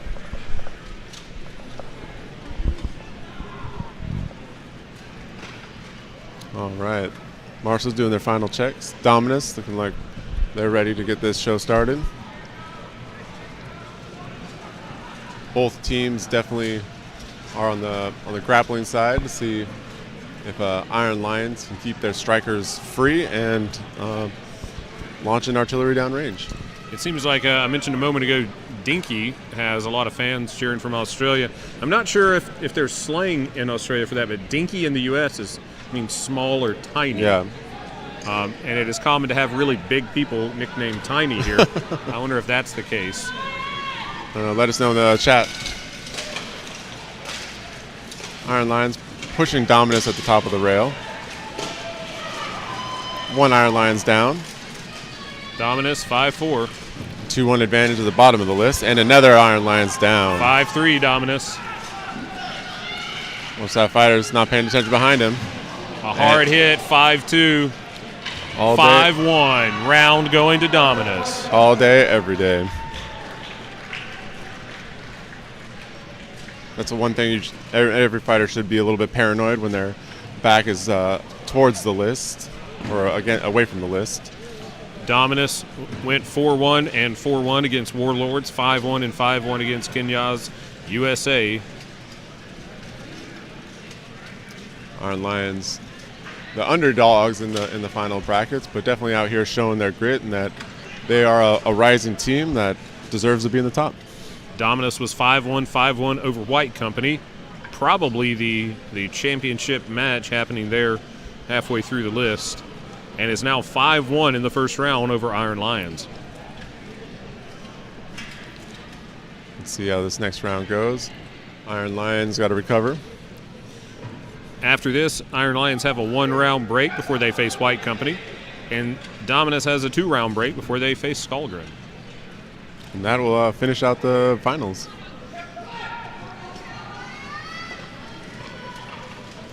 Next up, after the 5 vs. 5s, we have 12 vs. 12s. So stick around for that. Good grappling from Iron Lions. Good throw from Dominus. Heavy shots raining in. Another Lions fired. Dominus polearm. Good kick 2 from lines Dominus. down. 2-5, Dominus. 2 Iron Lions. And there we go. Another 5-1 round for Dominus. Dominus out here putting people in the dirt. The Warlords just fought Skullgrim, and that was a very short 2-round break, and they'll be facing Kinyas, USA, in just a moment. Again, those two teams have also seen each other quite often in the list, and it'll be interesting to see who is able to take that one. Huge shots. All right, for those of you that are just tuning in, this is Carolina Carnage 2023 here at the Clemson University and the T.Ed Garrison Livestock Arena in South Carolina. It's, looks like the arena's starting to finally warm up from a cold start we had earlier this morning. It's been a cold weekend here so far with starting temperatures in the upper 20s Fahrenheit, which is great fighting weather, and these fine spectators out here braving it until it gets temperate inside the arena. Indeed. Interestingly enough, there's a wrestling tournament going on next door, and I think yesterday after the tournament ended, several dozen of the spectators over there just kind of walked off to see what was going on and stuck around. They heard loud clanking and decided to investigate. Here we have Kinyas taking the field. Alrighty. I imagine Kinyas is going to keep doing what they're doing with their mobility. They've been doing great. It's been getting them good open checks in the list and giving them the advantage they need to take the rounds. Warlords coming off a 2-round win over Iron Lions. Kinyas looking to recover from a 2-round loss to White Company. Warlords taking a 1 round from White Company in their fight.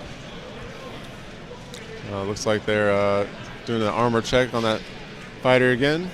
I think at this point that male drape is just there for decoration. It's not a very good one at that. Like a big wad of metal snot hanging from the nasal. Let's get that man a tissue.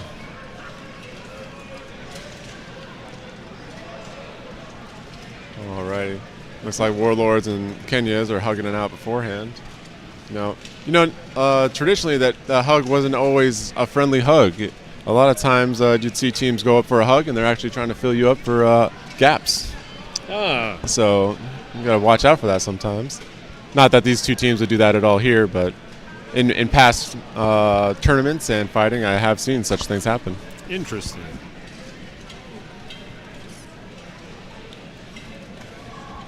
Teams line up again. It looks like the Marshals got that fighter figured out. I guess they were getting frisky before. Meow.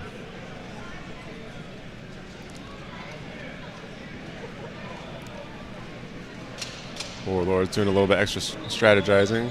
So they're great grapplers, great strikers, so they're going to try to use those two things to their advantage. Moving up quickly on the Kinyas there. Oh! Big shot coming down. Warlords bringing the heat with that axe. Kinyas starting off slow like they do until they're able to get those kind of rolls. Here's the blindsided hit. One Warlord's down. Kinyas lost a weapon. Warlords lost the weapon, but both have recovered. 5-4 Kinyas. I missed that earlier takedown. It looks like that early axe shot broke the shield of the Kinyas fighter. I wasn't surprised. That fighter is a huge striker. Very powerful indeed. And a broken shield is Oh. very dangerous. The Warlord's able to pull down 2 Kenyas. Now it's 3-2 Kenya's favor. Slowly bringing both those Warlord fighters to the corner where they have a little bit less worry about getting struck in the back. Oh, good throw from Kenya's. Now it's 3-1. 3-1, and the Marshals step in. First round going to Kenya as USA. Good fights. Good field awareness and early takedowns for Kenya's able to get that early advantage. Looking at that replay, there's that first shot. It did indeed break the shield of Kenya's fighter. Nice throw from the Kenya's fighter there at the bottom of the rail. That broken shield limiting the punching power of that punch shield. And a good shot from the to the back. Oh, yeah. And a good pull down. This pull right here ended up taking 2 Kenya's fighters down. Warlord's real inability to try to make something happen here is what cost them the round. That 2-3 is always you got to be very careful with those 2 versus 3 because once your friend goes down, then the match is over. For the round, I should say. Looks like the fighters are reset, ready to take the field again.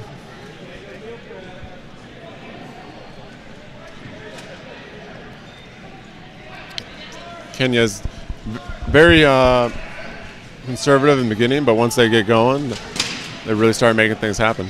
That axe already working to effect. Kenya's doing a good job of keeping that from swinging. Because you definitely don't want that coming down on you or your friend. The best place to be near that axe is far away or really up close. Warlords. Oh, great throw there on Warlords. 5-4 Warlords. Warlords with the early advantage this time.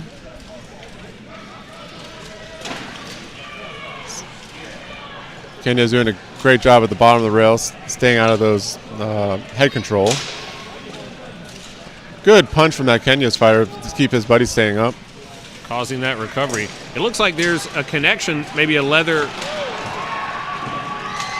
I think that Kenya's fighter is trying to pull out a weapon. I think there's maybe a lanyard attaching to the axe held by the Warlord. Kenya's fighter helping engage his buddy there. And we have... Oh, he's still up over there.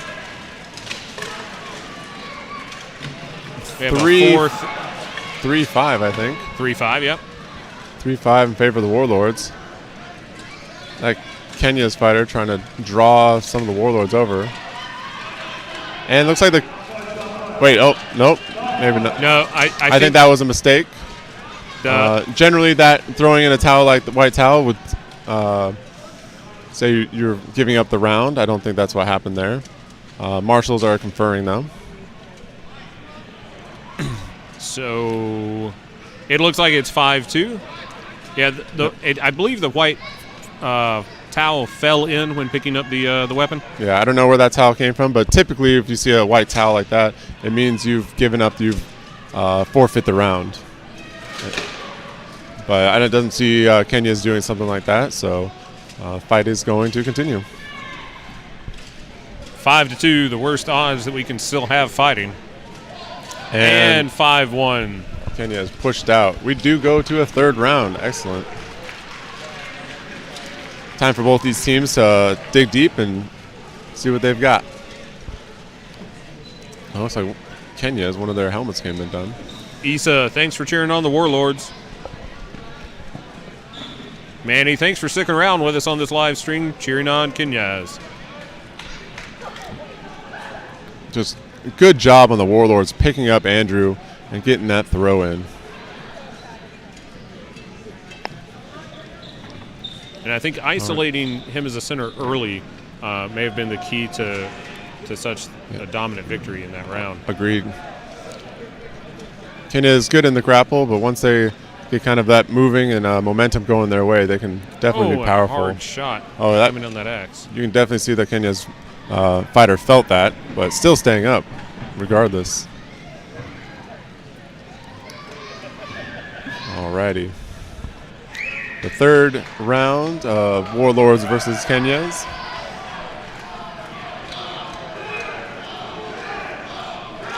Kenya is trying to pump up the crowd a little bit. Let's see how Warlords handle him.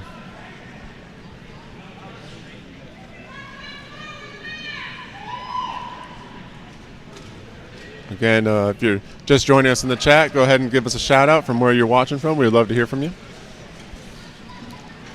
All right. First contact on the far side of the field. Andrew driving straight into that center. Them doing a good job of picking him up, holding on to his weapon so he can't run freely. We'll see who gets the first breakaway. Both doing a great job on the 2 versus 2.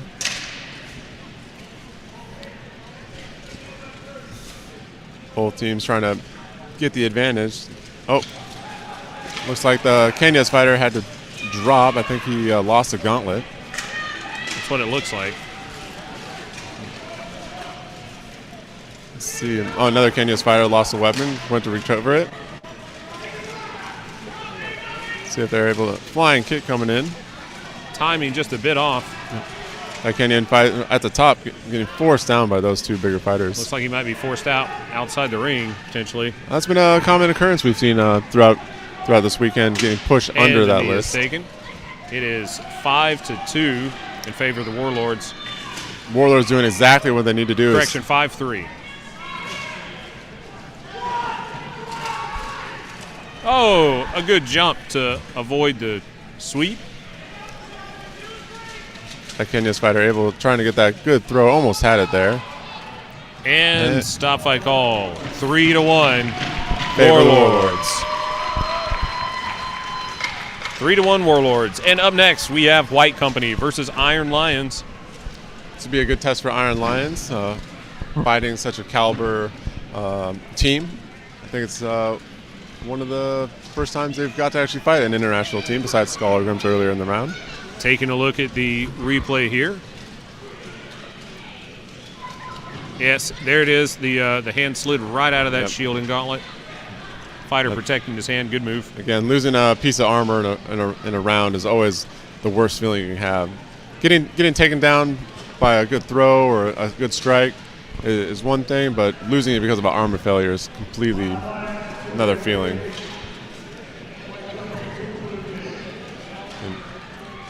Good head control on Warlords there. And I think we'll see the final takedown here. Right into them. Crashing axe shots. A couple of good kicks. And that's the finish of the fight. 2 more rounds and we'll have a award ceremony for 5 vs. 5s. And then we'll move right into the 12 vs. 12, so stick around online. The 12 versus 12, I think, are going to be some brutal fighting. And 12 versus 12 didn't used to really be much of an option in the U.S., but now it's some of the best fighting we've got going on. It was definitely hard to get that amount of fighters on both sides to do 12 versus 12s, but now it's become a much more common thing. Harry, thanks for joining us from Australia. Diana, thanks for cheering from Wyoming.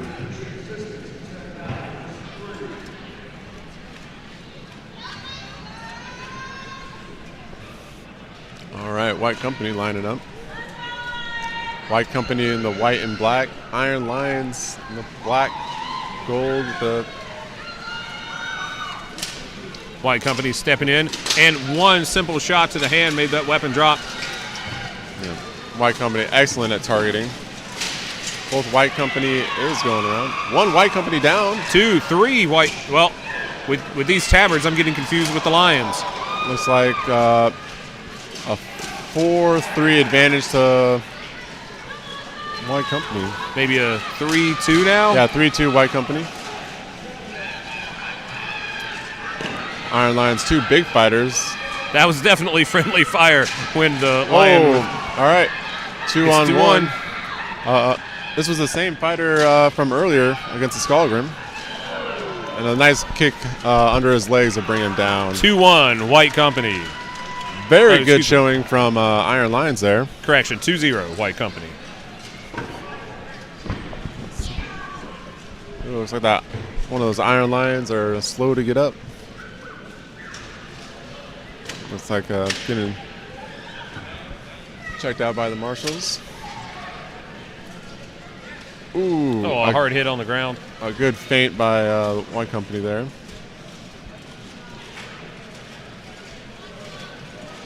And there it is, that shot that the Lion moved his hand out of the way last second. Again, beautiful kick, taking him right underneath him, bringing that big fighter down. Well placed. Both teams, looks like Iron Lions a little bit slower to get back into lists, figuring out their lineup, perhaps strategizing how they want to take out White Company. Looks like Iron Lions fighting out of the DC area. Find yourself there, please check them out. White Company out of England. Glad they decided to make the trip all the way to kick the crap out of us. We definitely appreciate it.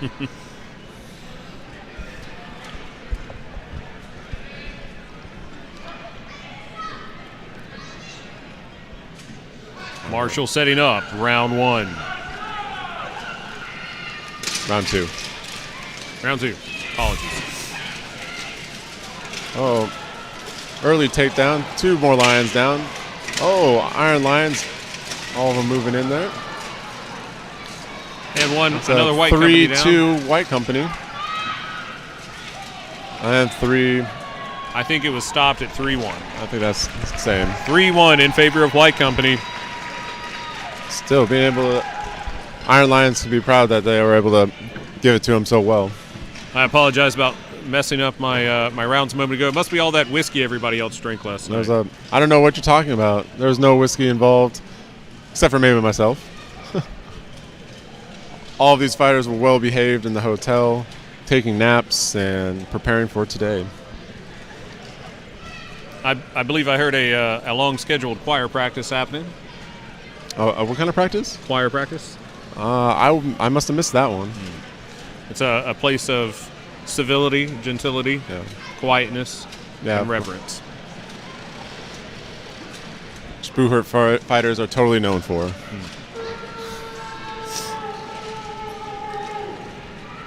Looks like someone invited the Vikings into the arena. We've got a pretty large crowd finally growing. People coming in to enjoy the show. Up next, we have Dominus versus Skalgrim. This is going to be an incredibly good fight, and should mostly decide.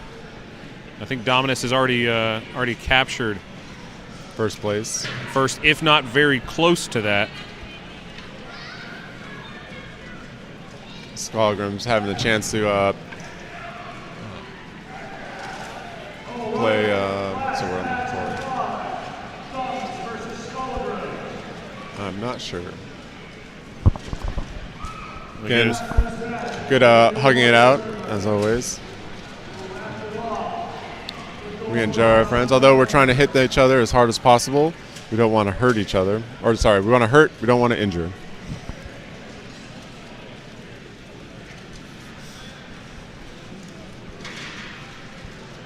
I expect this to be a very grindy kind of grappling match as well. See if Skalgrim can use those striking to their advantage. Leviathan cheering on the Skalgrims. I think it comes down to who can get the early advantage. Fast movement by the centers, tying each other up. Dominus doing a good move. I think that center fighter moving there was to neutralize Skalgrim's center. Dominus trying to make something happen. The Skalgrim center, I believe, is looking to break away. Buckler strikes in the head of that Skalgrim fighter. Oh, and one Skalgrim down. It's 5-4 Dominus. Alrighty. And another. And it looks like another Skalgrim down. It's going to be 5-3. Dominus still in the lead. Another and again, 5, and that's the fight. 5-1 Dominus. Now, how much would you say is the home field advantage benefiting Dominus, if at all, today? Dominus had to travel just as far as Skullgrim did. Oh, okay. Dominus comes from the West Coast, so they had a couple flights to get here. I would probably say Skullgrim has a little bit more of a home field advantage than Dominus does, being on the East Coast. Interesting. We see the first takedown of the match on the left side of the screen, and then 2 more quick. Good watching on those marshals. That fighter did not touch and tripping right over another body.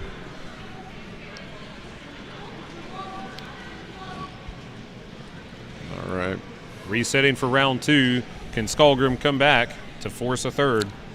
And this is the final fight for 5v5s.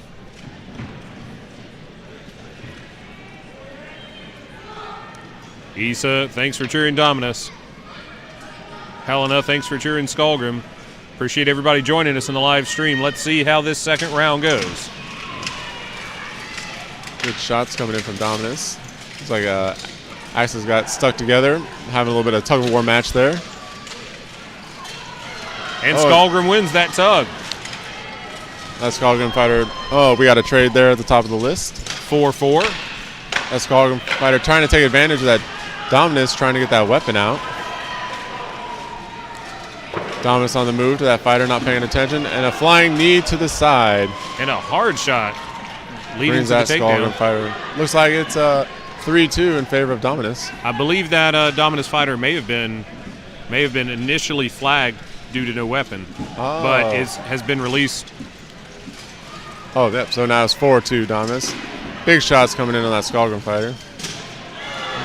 Oh, chopping him down. Brutal. 4-1 Dominus. Good fight by all these fighters today. Awesome fights. So glad I was able to sit here and witness these. A quick clearing of the list. Then we'll have the awards for the 5 versus 5, followed by 12 versus 12. Stay tuned. It's going to be an awesome fight. I think we have 6 12 versus 12 teams. I will check my list. Yes, 6. And those 12v12s will be a combination of the teams from here today and from yesterday as well. Wait, no, maybe 7. War Dukes, Black Company, Plague Knights, Burninators, North Ward, Iron Lions, and that's the list. All right.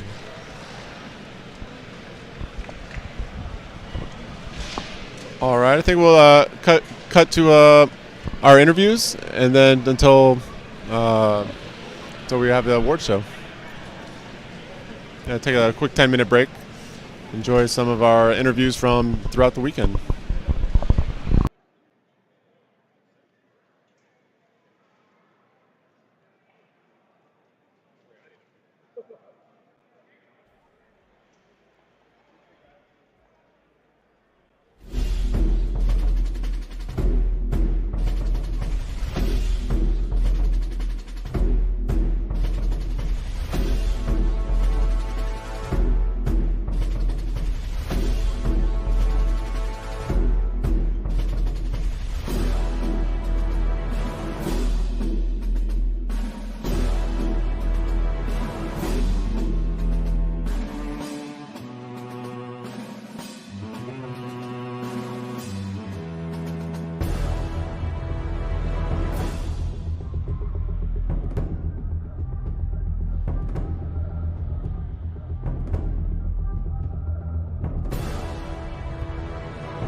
Hey cats and kids, Captain Zorik here. I'm doing interviews with fighters, coaches, and other people here at the streamcast of Carolina Carnage, so stay tuned for.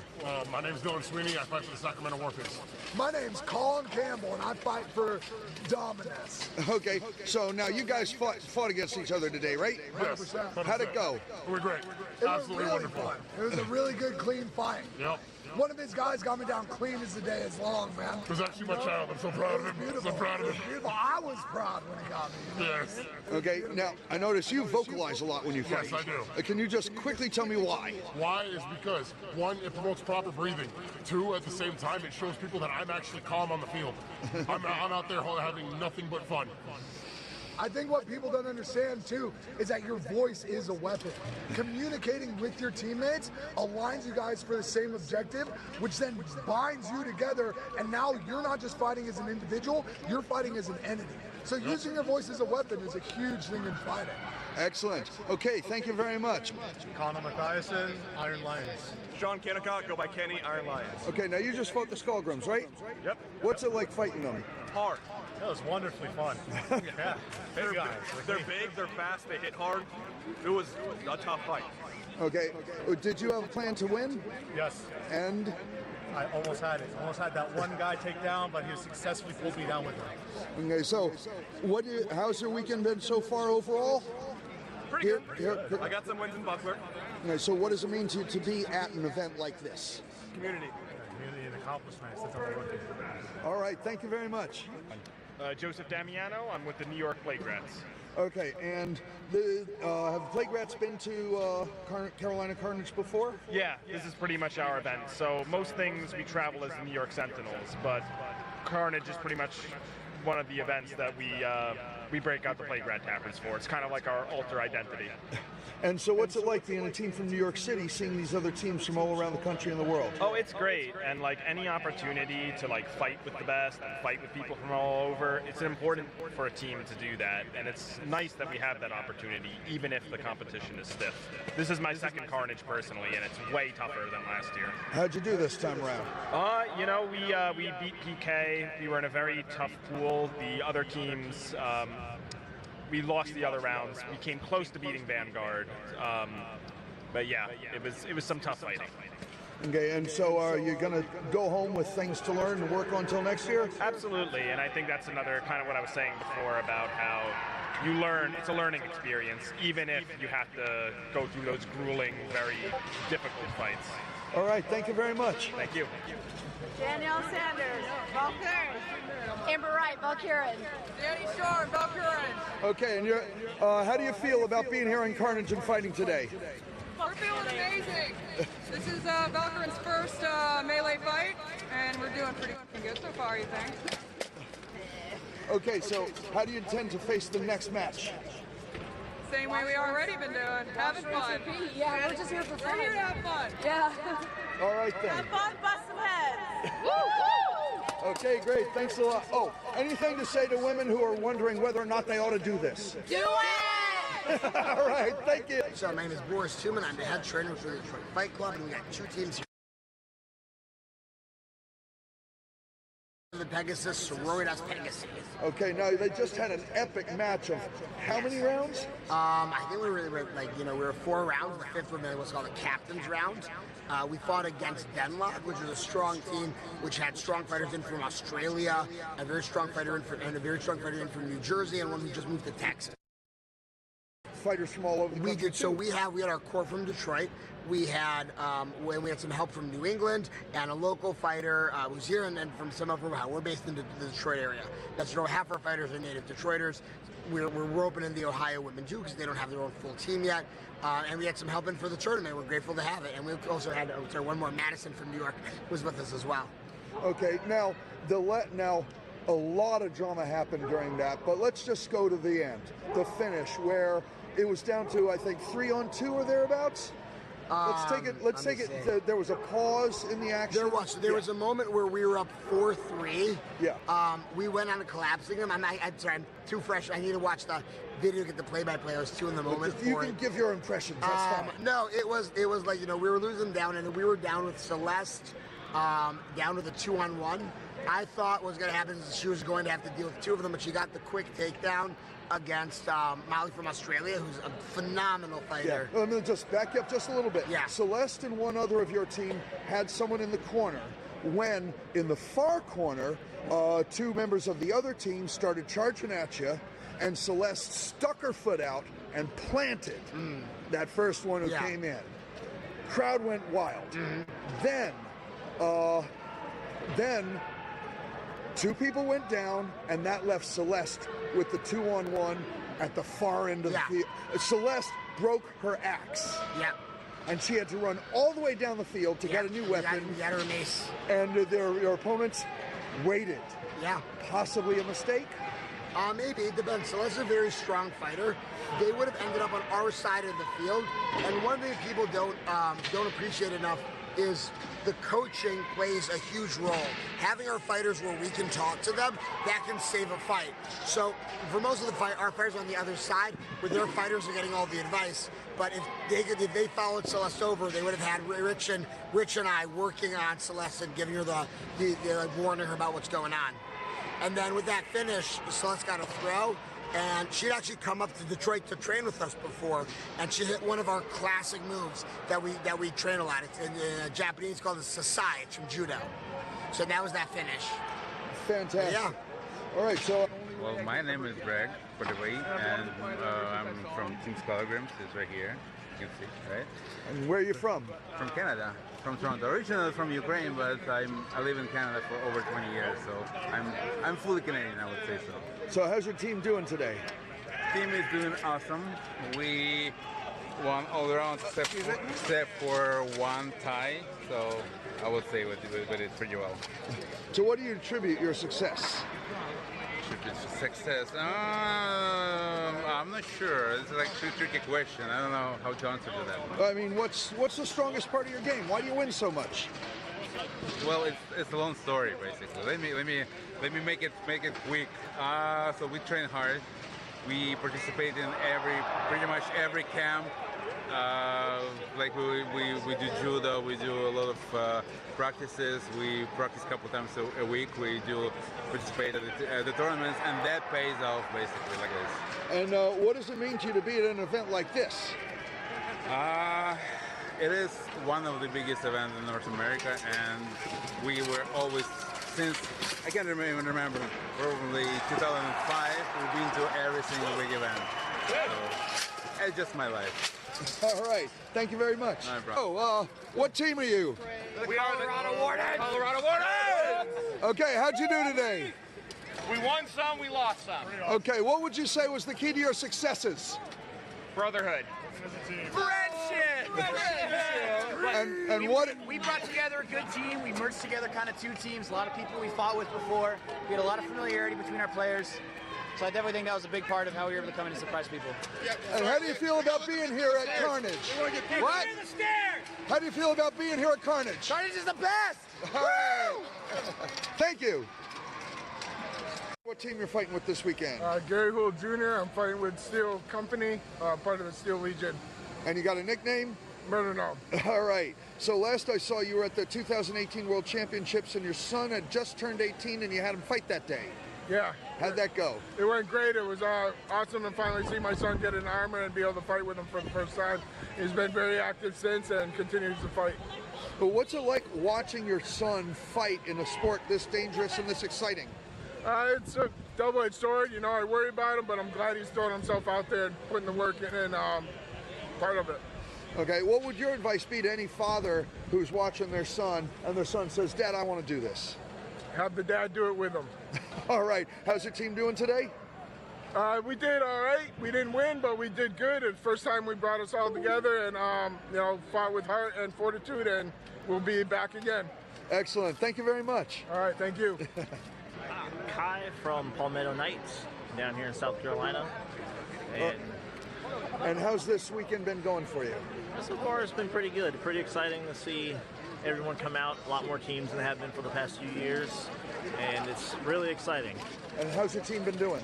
Our team's we could be doing better, but I think that can be said for everybody. Everybody has placed time to improve. So.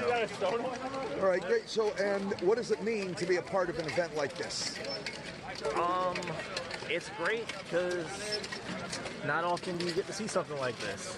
And the more people that do it, the more we can keep it alive, and hopefully it'll get bigger as time goes on. And we can always claim to be a part of where it started. Excellent. Thank you very much. Yes, thank you. Hi, my name is Jean-Sébastien Drapeau from Scalagrim, Team Canada. All right, now you also you've also worked with Team Quebec, right? Exact. I'm a president of the team of Quebec. And for me, it's a real honor to come to fight. I'm start to fight in 11. Many years ago, I'm fight in Poland with USA man. And you have some friends in the place to fight is not a friend's times. After is a good place to drink a beer. Hey, thank you very much. Thanks for watching. Do you have anything to say to your friends in Quebec and Montreal and so forth? Yeah, ici on parle en français où ce que je viens. Mais présentement, il fait très froid. On est venu réchauffer la place un peu. Merci beaucoup. C'est magnifique. Merci beaucoup. Thank you very much. Yes, sir. Hi, I'm Bo Ring, and I was here to fight in the duels. So what does that mean? So the duels are the single combats where you fight one-on-one with point scoring with your weapon. I consider myself to be a swordsman, and that is the spot in this sport where the sword count the most. And how'd you do? I turned out to get the bronze medal. Fantastic. So what does it mean to be at an event like this? Well, so many events that I come to have much smaller tournaments, especially in the duels. And to come here and have a full 16-man field to fight through and to come up with the bronze felt really, really good. You got high-level competition on a national level here. Okay, now you've also done other sword fighting games under different rules.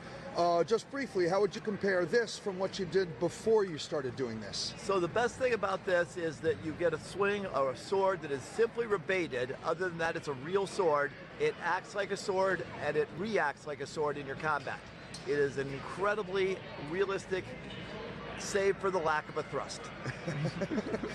All right, and you enjoy this, I take it? I do. I love all forms of sword combat, and this is a very good one. Okay, thank you very much. Thank you. I'm Sloan, and I am from the North Board in Boston, but today I'm fighting on the Pegasi, who are from Detroit. Okay, that's a good question. How is it that you could really be from one team but be fighting on another here? So I am working for the Femme teams. I'm the president of a men's team, but I fight with the women and the femmes when I can. Okay, so is it like that some teams don't have enough fighters and other people are looking for teams to fight on? Yeah, so we have mercs.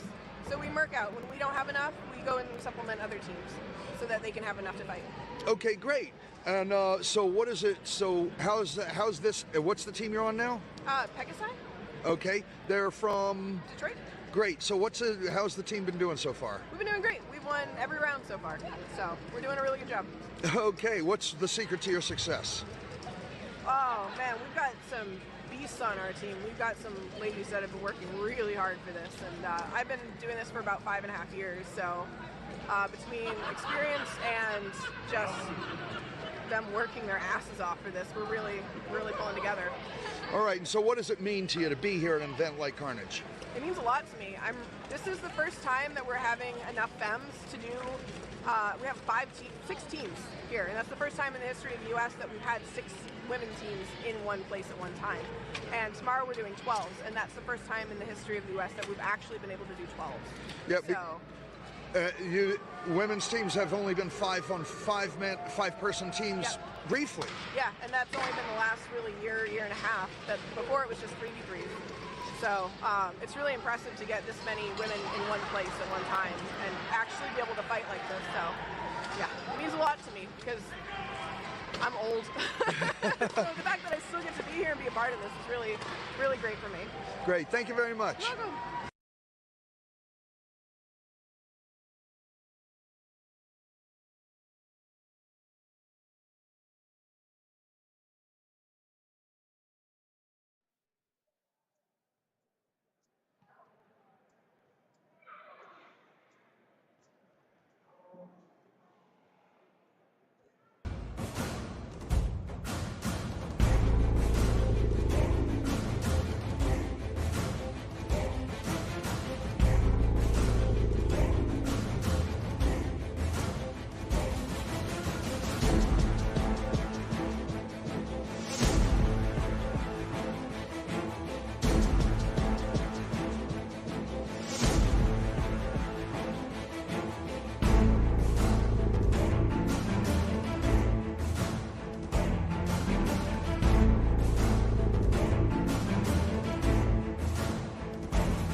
started with.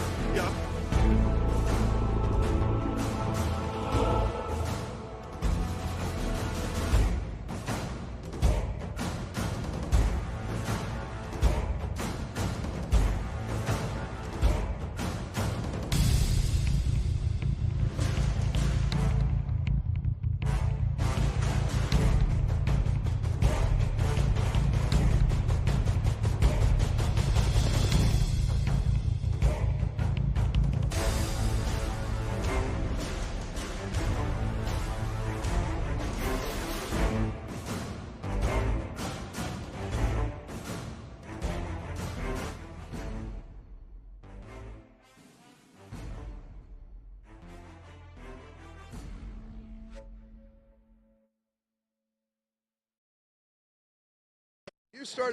You started with. Yeah, I started with foam fighting. I started Nero, a really serious role play LARP when I was like 16, 16, and then I started Amp Guard, Dagger here, stuff like that around 2021, and then I think I was 23 years old when I saw this and went to my first fight, and my mom and dad are looking at me like, "You be careful." And now they're kind of used to it. I just messaged them last night. They're gonna be messaging me. "How'd you do?" I don't know if they're watching. "Hi mom, hi dad." But yeah, I like it. I like how kind of seems like all of the stick sword fighting roads are leading to this. It'll be real good for our sport. Excellent. Thank you. Thank you. Your name and your team? I'm Grant Hendrickson from Cerberus. This is Giuseppe the Narwhal. He was our Secret Santa gift from our captain. He's one of our mascots. And Cerberus has many heads, so this is one of our heads. So our title mascot. Thank you very much. Of course, yeah. Has he guided you to victory much? Okay, so you guys fought how many matches? 4, 5, 3, what? 5. 4. You ran all the competition so far. We lost to Dominus. They are amazing fighters, so no shame there. Kenyaz also almost took a round from us right at the end. It came down to the time. Again, phenomenal fighters. Brilliant fighters, yeah. Loved it all. Okay, so how do you think you're doing? You think you're going to pull it out? You think you got what it's in you to make that next step to get the gold? Not after we've lost one fight. Yeah, not after we've lost one fight. We think we can win the next fight. We've got that in us. We've got a plan. We're just going to focus on winning, putting all our effort into the next beat. And then just trust them. Take the numbers as they come. Yes. Exactly. Okay, so what was the toughest part of fighting out there? Well, I've got a very tough reason. Yeah, he's got asthma. Yeah, my bloody American airs killing my lungs, so I've got half a lung. I'm sweaty, but I'm fine otherwise. All right. Okay, so then what team, Kenya's, what did they have that you couldn't get past?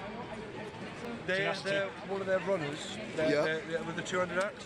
He is so fast, so quick, and it was like in the first round it was me and Martin on the corner, and my job was literally to be, yes, I'm fighting the guy in front of me, but trying to keep in an eye, because as soon as we were pushing, gaining a bit of ground, he started coming, and he is like, the guy knows how to, if you watch any of the fights, you'll see it just he's like a pinball machine. It's a really difficult thing to fight against, purely because it's not we're so used to, European fights are very slow, very sluggy. As you watch most of our fights turn into a bit of a slugfest. That's what European fight is, whereas Dominus and Kenya are really good at the controlled chaos. And it is so impressive to watch, and it's really it's a completely different style of fighting that we're not used to. But it's so impressive to be witness to, and we're learning how to deal with it. I think it's dynamic. It's more dynamic. Yeah, it's more. It's real good fun fights though. Okay. And one last thing, I've noticed here that since 2012, when I started this game, I've never ever seen the retrieval of a weapon from by a guy who's lost it be so key and integral a part to the strategy and tactics of the game. How about with you? Is this a new level, a new thing to make it so important that it'll actually change the outcome of the game? Or has this been the way it is for you guys all along? That's the same for us as well. Yeah. If you lose a weapon, you can't fight, so that's one of the rules we try and extort as much as possible.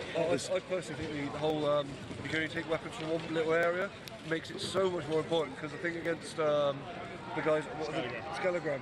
Our guy Guy lost his weapon, and Skelegram just defended our weapon point, which I think is a genius way of doing it, because it's instead of taking the man out, you've removed. He's just got to float around, being awkward, so that they can carry on their fight. And it's a way of Skelegram weren't wasting energy by trying to wrestle him. Just got a guy sort of stood there going, I've done it in a tournament in Germany. They lined weapons up, and we're against Prague Trolls, I think. And I saw an opportunity. I got free and saw about 4 or 5 weapons on the side, just swept them all off. Oh wow! And so you think, oh, that doesn't do anything. 30 seconds later, someone comes up and I can hear that in the background while I'm fighting someone else. Weapon! Like, yeah, they're all on the floor, mate. Now, frankly, this is the first time I've seen these bar-like shelves around a list. Yeah. Normally they'd just be handed by people, sometimes not even in armor.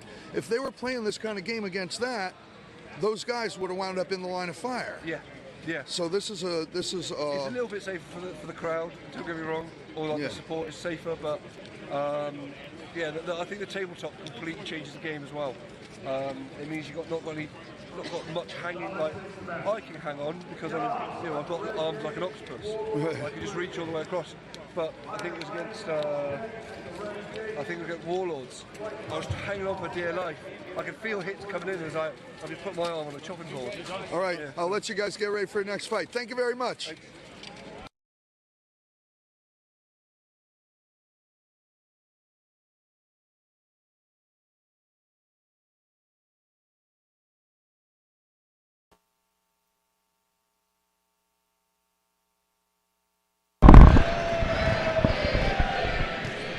Welcome back to Carolina.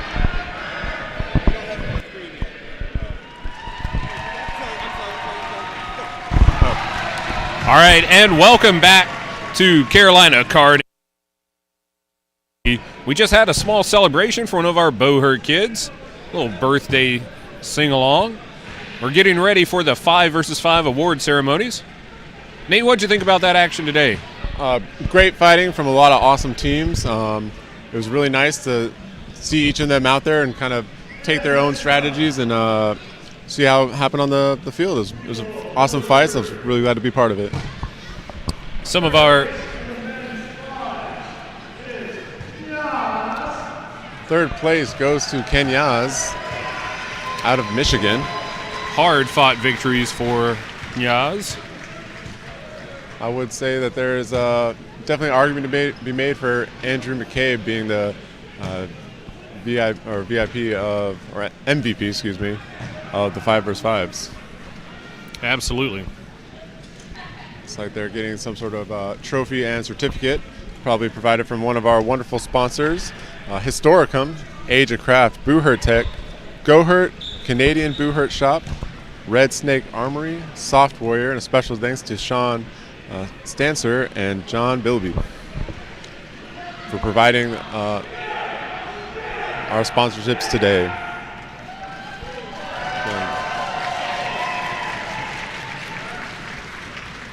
That's third place to Kenya's. And I'm expecting a second place White Company. That's correct. There it is. Second place White Company, one of our international teams.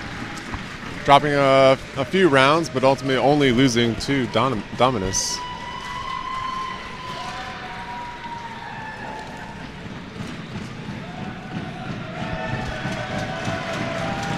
Again, thanks so much again to White Company for coming all the way out here to South Carolina to teach Americans how to fight some Boohurt. Many of the White Company competitors won and placed at the top of their podiums in the outrance and in the duels. That is correct. Tough fighters all around.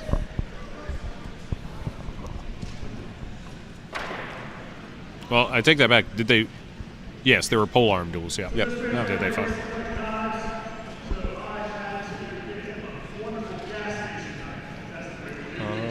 Not sure what Larry has there that he's handing him over, but some sort of token of gratitude.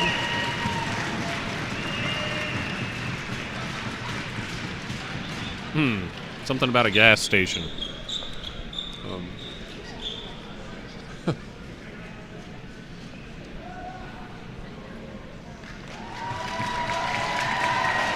Beautiful, beautiful fighting from White Company all day today, and all of our competitors really gave it their all out there on the list.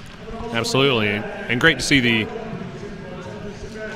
you go, to see the Union Jack. White Company receiving gift certificates from Age of Craft there.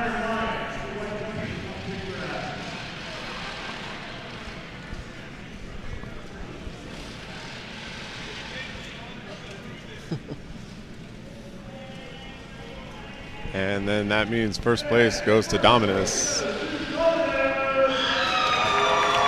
And first place. I don't believe they dropped around all day or yesterday either. So from today, they had a 4-1-4-1 win over Warlords, a 5-1-5-1 win over our bronze medalist Kenyas, a 5-1-5-1 win over our silver medalist White Company, a 5-1-5-1 over our Iron Lions, and a 5-1-4-1 over our Canadian visitors, the Skullgrams. A dominant performance. Lots of great fighters out there on the field today. Let's see, Colin Campbell, that's an Australian fighter, for those of you in the chat. An American living in Australia, fighting in America.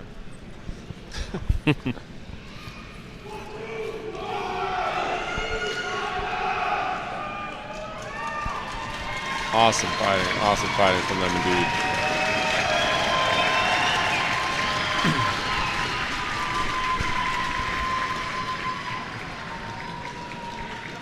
And I do believe that concludes our 5 vs. 5 award ceremony.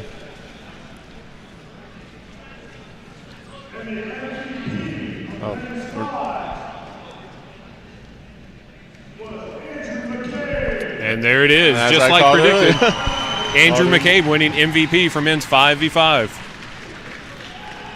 He was definitely a force multiplier out there on the field. Plenty of takedowns, running and gunning. A well-deserved MVP to Andrew McCabe.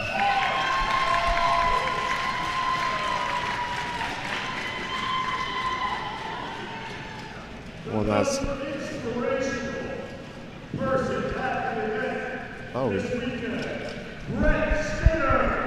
Brett Skinner receiving the most inspirational award. I'm sure he was not expecting that at all. As he's running to the list now. Brett Skinner fights with the Warlords. I believe he was doing running mostly support for the Warlords for this event. Great fighter. I know he's wrestling some injuries right now, but once he gets back in the armor, he's a force to be reckoned with as well.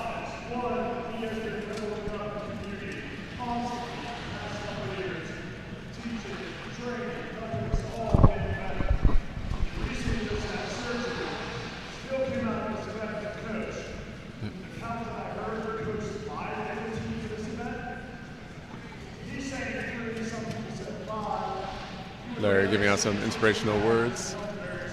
And your victory photo op, as always. You know, Pixar didn't happen.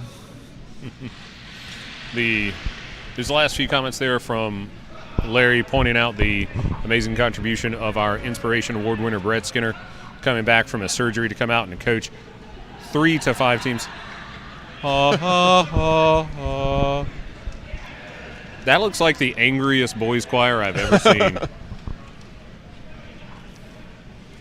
Well, they did do a lot of touching of each other out here today. All right, next up, we want to acknowledge some of our marshals who are new marshals who helped out, volunteers and such. We acknowledge their efforts and development and skills they brought to the community. First up, Chris Wilkinson. Now we're honoring our marshals out here for today.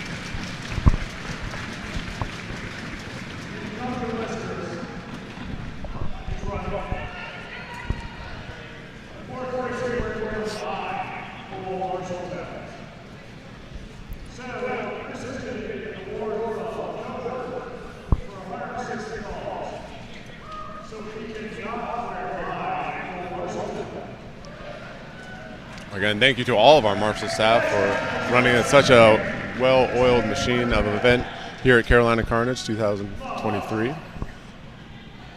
Definitely made some tough calls out there, but a lot of right calls were made as well.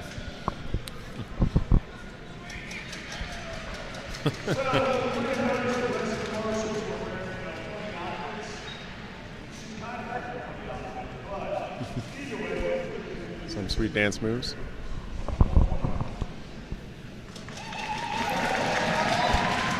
For those of you cheering for that Dinky interview, I believe it was completed. It's getting ready to be uploaded. If my little birdies are telling me accurate information. We did find them, just for you.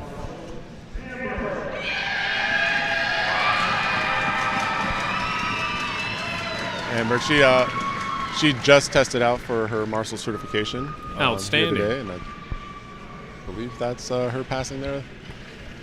So she'll be a certified marshal for HMB USA.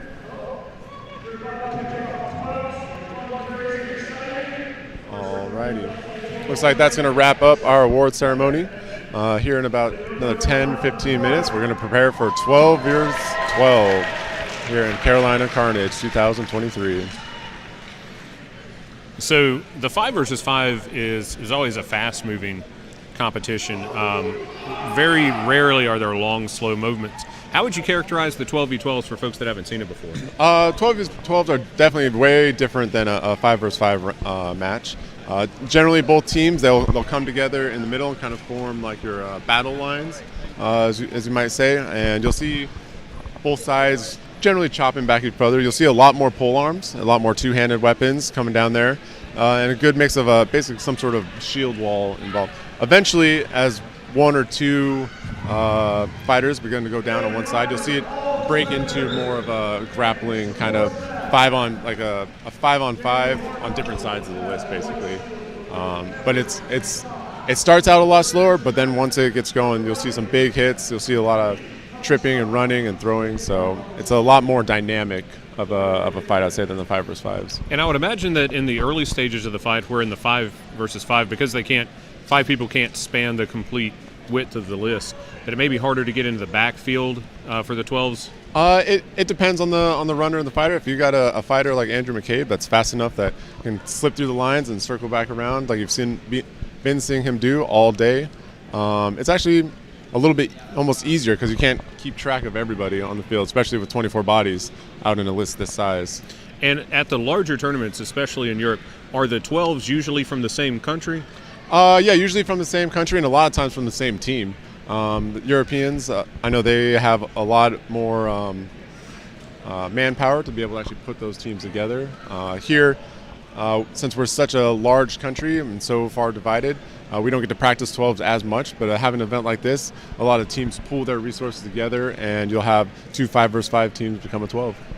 So I believe we have 6 teams available for the 12 versus 12 combinations of some of the folks out on the field. The War Dukes will be facing Burninators first. Black Company will follow up facing North Ward. Then we'll have Plague Knights. I believe that's a combination of Plague Rats and the Palmetto Knights. I do believe so. Against Burninators. And then after that, Iron Lions look like they're fielding their own team. It looks like they might be. Or possibly they may have some mercenary fighters joining them and just leaving it at an Iron Lion's name.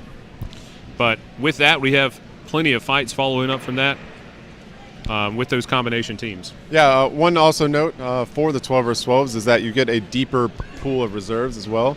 I think you get to up to 20-man roster, and then those 8 can switch out in between rounds, just like you see with the 5 versus 5s. And I guess that would be pretty important.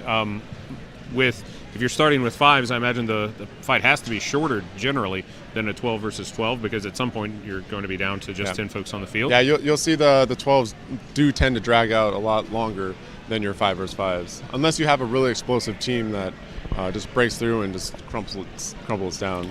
So having all those extra auxiliary fighters in reserve would be very useful in the 12s. Definitely beneficial, of course. So, giving you some results from the previous days of fighting. The results from day 1 in the duels: men's Sword and Shield was won by Greg Fisher. Second place was Andrew McCabe. And third place was Sean Fabian. Women's Sword and Shield, first place was Shoshana Shalana. Second place was Celeste. Third was Katie Bowman. First place in men's sword and buckler was Dakota Miller. Second place, Andrew McCabe. Third, Bo Ring. For the women's, first place was Shoshana Shalana. Second was Christine Napolitano. And third, Jessie Arroyo. Longsword was won by Jonathan McCartney with a close second place finish by our own Nate Moose Lord Maxfield. Third place was Ben Splitter. First place in women's longsword was Julie Peterson. Second place was earned by Celeste. Third was Spencer Sybeck. Men's polearm, first place was Bohumil from White Company. Second place was Matthew Creedican. Third place was Matt Stansby. For the women's polearm, first place was Spencer Sybeck. Second place, Amanda Hatt. Third place, Ashley Fry. For the Altrance fighters, the 5 categories for the men's, lightweight was won by Boris Tuman. Middleweight by Johnny Porter. Heavyweight by Matthew Creedican. Super heavyweight was Brendan Freeman. Ultra heavyweight was Colin Campbell. And for the ladies' Altrance fighting, lightweight was won by Shoshana Shalana, and heavyweight was by Celeste. If you would, Nate, can you give another shout-out to our sponsors while I look for some other winners? Yeah, definitely. Thanks again to our sponsors, Historicum, Asia Craft, Boohurt Tech, GoHurt, Canadian Boohurt Shop, Red Snake Armory, Soft Warrior, and special thanks to Sean Stancer and John Bilby. Thank you all for your contributions and sponsorship for this event. Your contributions are greatly appreciated and definitely help get us all involved and made this event happen. Absolutely. Other winners we have from yesterday's women's 5 versus 5, we have Sororitas Pegasi winning first place, Den Locke in second, and Walkurin in third. And as you just saw in the award ceremony, it was Dominus taking first place in the men's 5v5, White Company from England taking the second place silver medal, and Kenya's USA in third. It's been a long day here in the broadcast. Little buffing error, that's all that was. Perhaps maybe we can get some of those awesome replays from the last couple days going. Oh, nope. Maybe not. Not right now.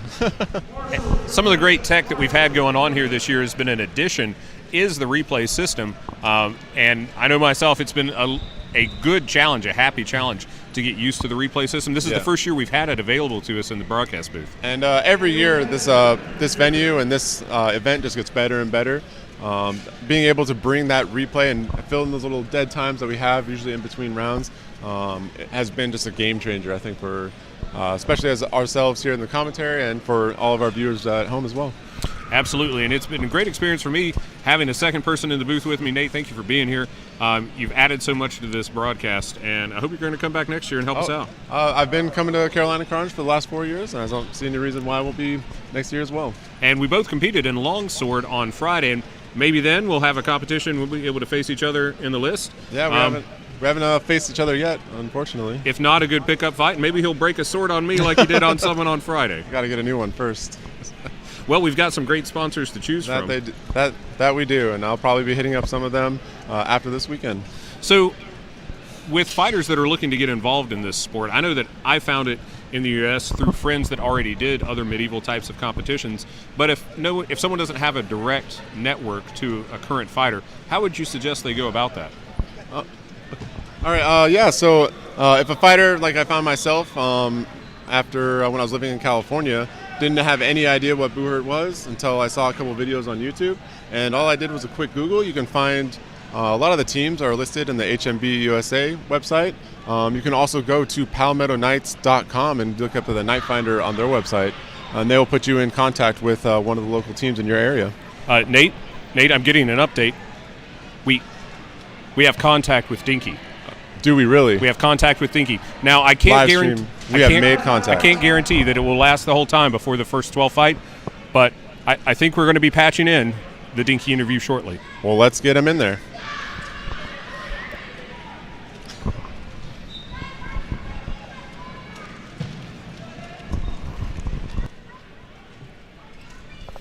Yes, I believe I hear his voice off in the distance, calling to us.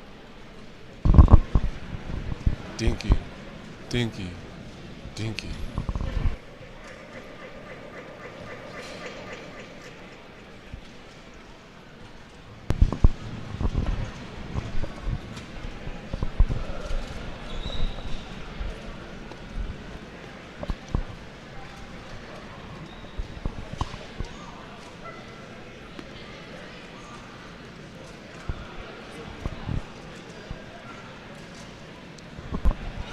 We're working on the audio, folks. It's like a couple of technical difficulties here. I would say Dinky's hat is almost as impressive as mine. Absolutely. And you'll notice in the background, coming up in just a bit, this event sponsored by, well, not officially, unofficially sponsored by Chevrolet, because that's how we have to haul this list field around. Certainly a heavy piece of equipment, and we'd like to thank Trey for all his hard work and making sure we have a great list field to compete in. Yeah, Palmetto Knights have really put on an awesome event here.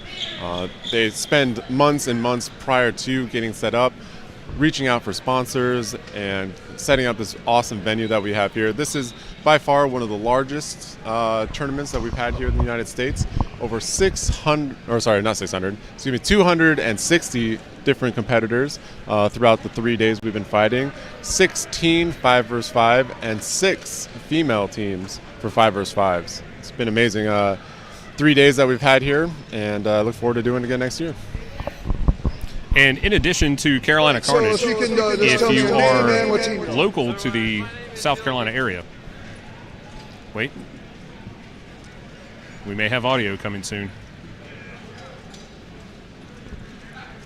Not quite sure. Well, if you're local to the southeast area, the Palmetto Knights also host the Dragons Cup tournament at Dragon Con each year. All right, we're getting the signals now that the Dinky interview is a go. 5, 4, 3, 2, and 1. I see his beautiful visage. Listen to his words.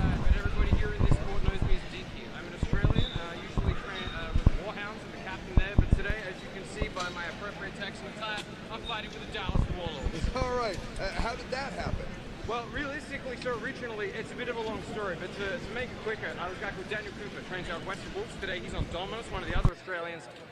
We went over to a training camp called Balls, held by Craig Ivey, and while we were over there, I met a bunch of the lovely guys in the American bowherd scene, and made a lot of connections and friends, got a lot of skills, brought that back to Australia, and then overheard that for this tournament, Warlords needed a fighter. So I was like, you know what? I'm down, let's do this.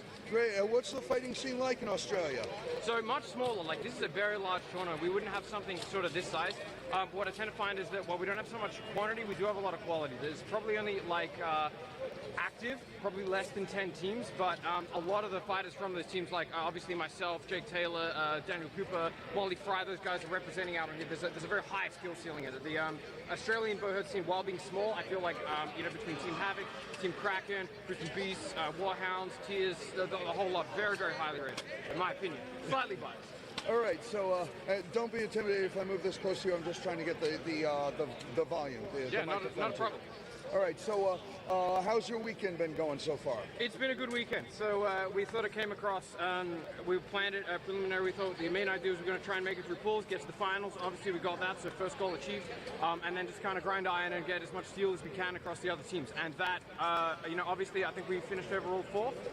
Not bad considering, obviously there's going to be limited synergy working across teams, but it's been an awesome weekend. The American bowherd scene's been fantastic. There's been like this great sense of brotherhood. Having the White Company guys over here has been amazing. It's just been awesome, period.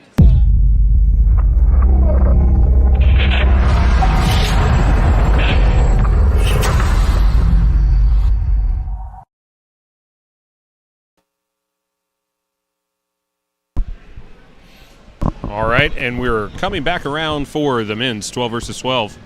You'll see the two teams lining up, 6 row or 2 by 6. That's to make sure that all the fighters are been checked and that they have the right number of fighters on the field. Looks like we have War Dukes in the green and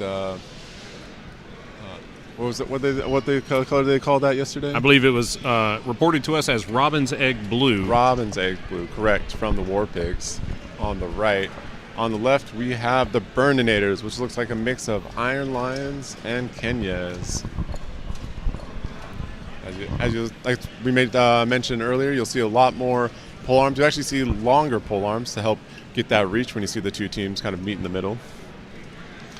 There's always a little bit interesting dynamic in terms of how the fighting will usually go. Usually it starts out kind of two of them creating a battle line, duking it out. And as later in the fight, it usually breaks down back into those grapples we typically see in the 5 versus 5s. except just expect to see a lot bigger and harder hits coming, as those pole arms have more time and energy to bring it down on their opponent's head. And it looks like possibly the Burninators may be fielding a short team here. I count 2, 4, 6, 8. I count 10 on the Burninators. That's the same count I have. Fighting 2 down is detrimental in the 12 versus 12s, but not necessarily a total handicap like you would see in the 5 versus 5. Fighting down is, say, example 4 or 3 to 5. They can still definitely, with the skills from the Burninators, they should be able to put together. And Warpig seem to be fielding 11, so not too great a difference.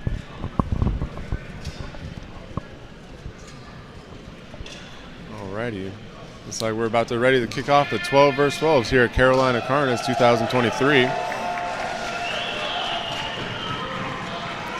And now, round 1 of the first match of 12v12s. Here we go. Let's see. You'll tend to see the two sides like pushing in as you do, trying to get through that line. Not always happening. Kenya's being pushed back. Already one fighter down on War Dukes. And another. And as you see, breaking down into the grapples, as I had mentioned before.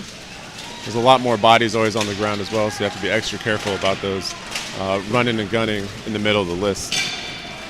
Ooh, a good clock from one of the pole arms. It's hard to tell who's got the advantage on there. I think Warpigs, the War Dukes are a little higher up on numbers. And stopped on ratio, maybe? Yes, it does appear to be that way. I do believe they stop at a 2 versus 6 or more. Again, for safety. Having one dude get beat up by 4 others is not exactly a safe situation. Teams are all now rising up. Oh, look at those hard pole-arm shots. As you see that Kenya's fighter trying to push through, but is pushed back, but did get a takedown in the process. And even recovered back to his own lines. Yeah. You'll see a lot of that where the fighters will try to pull just one single fighter in and collapse behind them, so then your pole arms in the back can take care of them. One lone fighter. A faster first round than I was expecting. Yeah, same, a little bit. I guess if one team can manage a little bit of an advantage, the tide can turn kind of quickly. Well, you also got to imagine Kenya's and the Iron Lions both have been fighting all day, where the War Dukes are fresh off the bench. A fine consideration. So this also gives a good opportunity for those fighters to spend the whole 3 days fighting. They spend tons of money on travel to get here, so try to get as much fighting as possible. And looks like we have an injured fighter from Kenya's. Medical staff is tending to him as we speak. There we go. Able to walk on his own volition is always a good sign.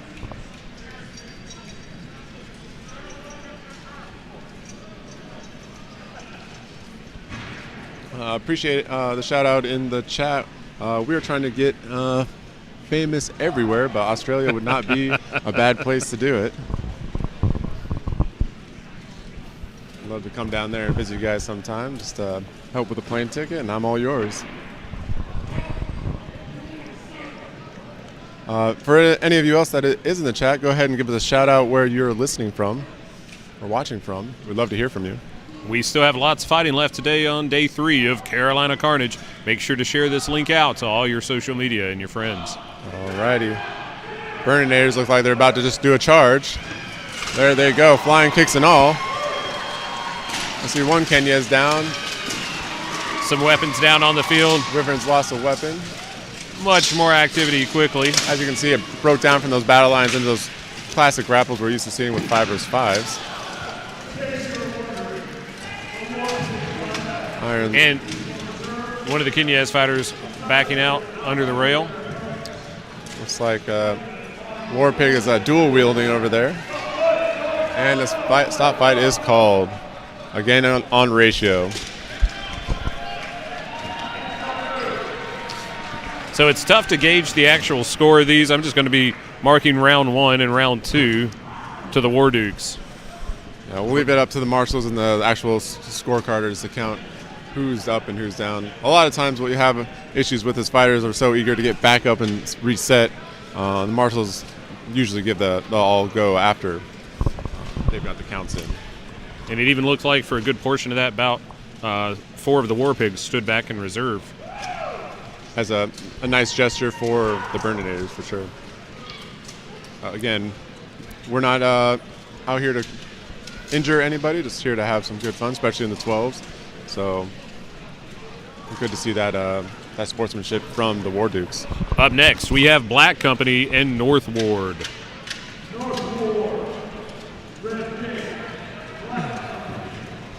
And it seems like the teams are going to be lining up in the fashion that I have on my schedule now. So hopefully we'll have those graphics correct from you.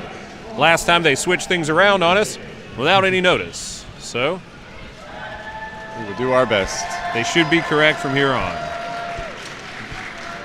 Now the North Ward is a combination of Bastion in the yellow and blue from South Carolina.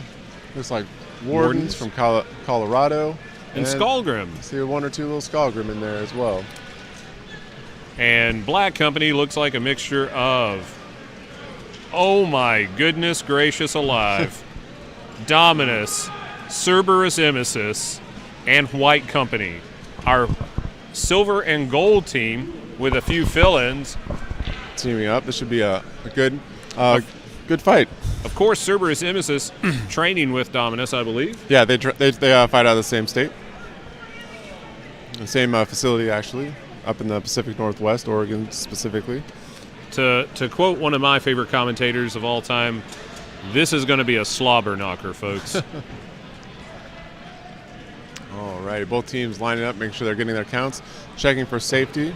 We'll be interested to see how Dominus and White Company do after fighting all day with a fresh and, I imagine, eager Northern Ward.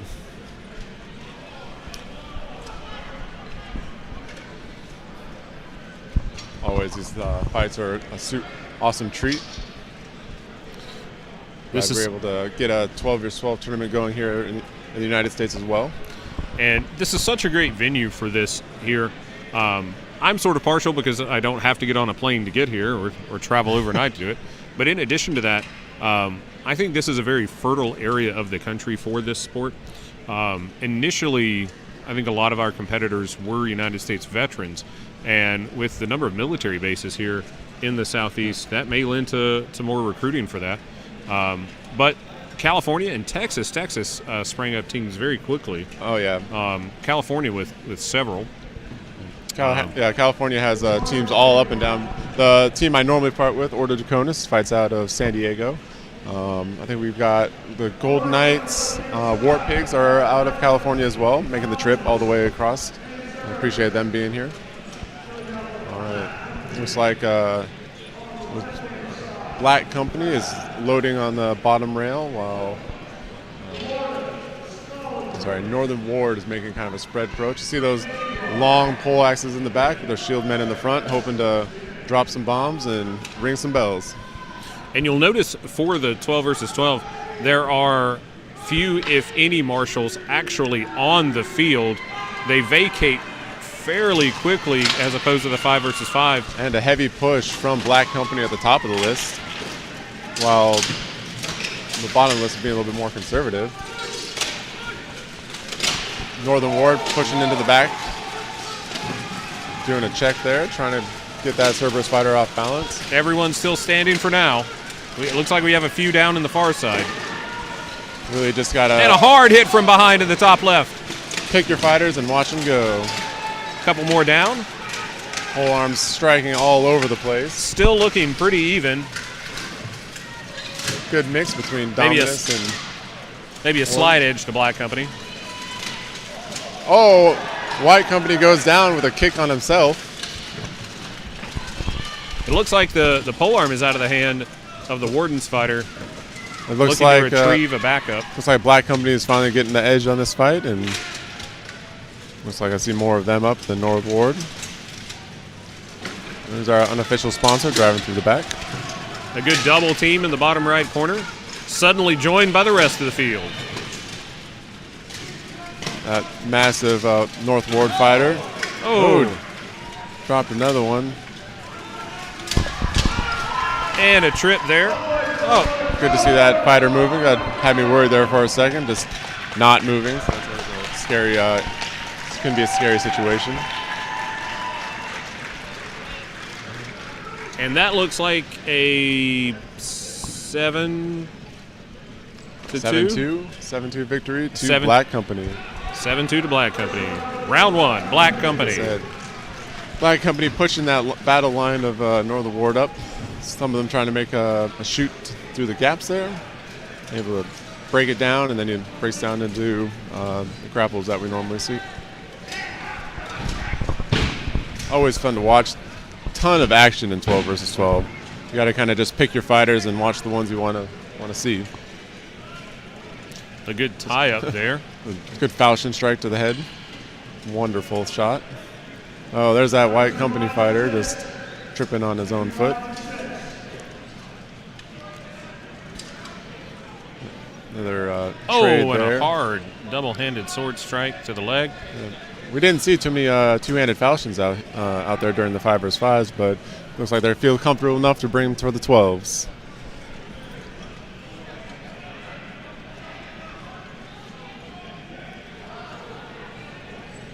A good takedown, followed up by tripping over the one he was just took down.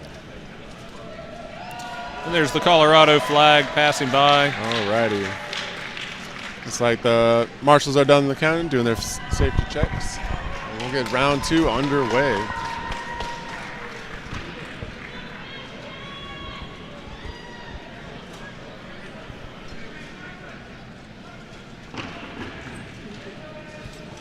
All right.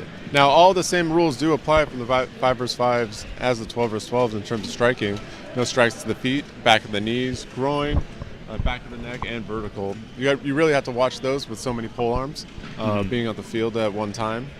Marshals pay extra attention to the neck. And is there a rule about linear kicking? I'm not sure. Linear kicking to the knee?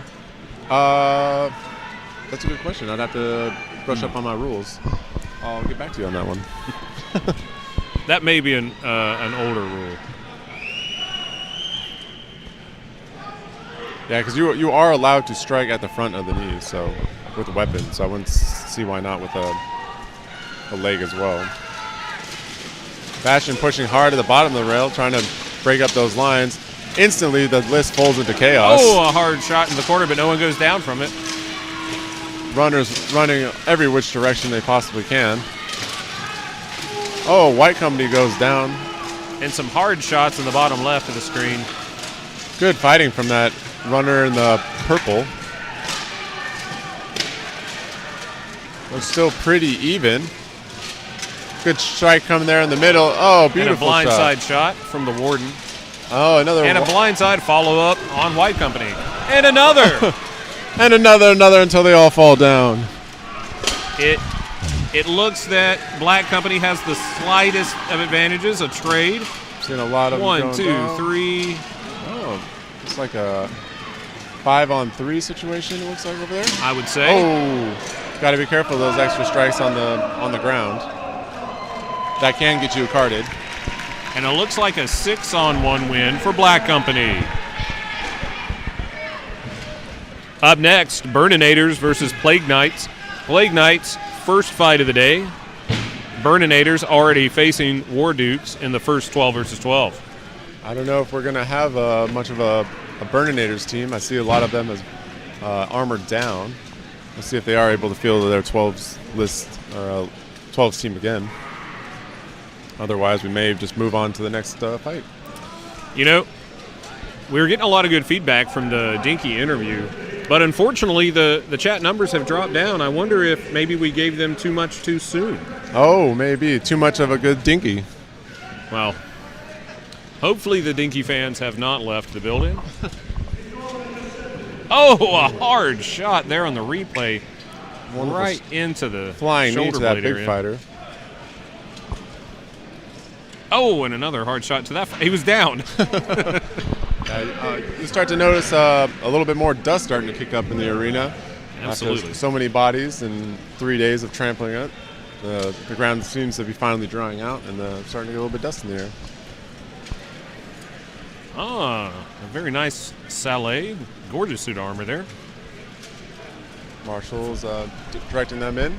So it does appear that the Plague Knights will be going against the War Dukes, as I think the Burninators have dropped due to not having enough fighters, which is understandable. They spent all day today, this morning, fighting, yesterday as well, and then some of them even the full 3 days into the duels. Well, we're getting a little bit of an update here in the chat. I may have spoken too soon about our Aussie viewers. They are working on a 4 a.m. watch time already into tomorrow, day 4 of Carolina Carnage for them. And we're so glad that you joined us. Thanks for sticking around. Hold on if you can. We're almost there. And we appreciate everyone listening and tuning in to the live stream. Go ahead and give us a shout out to where you're watching from. We'd love to hear from you.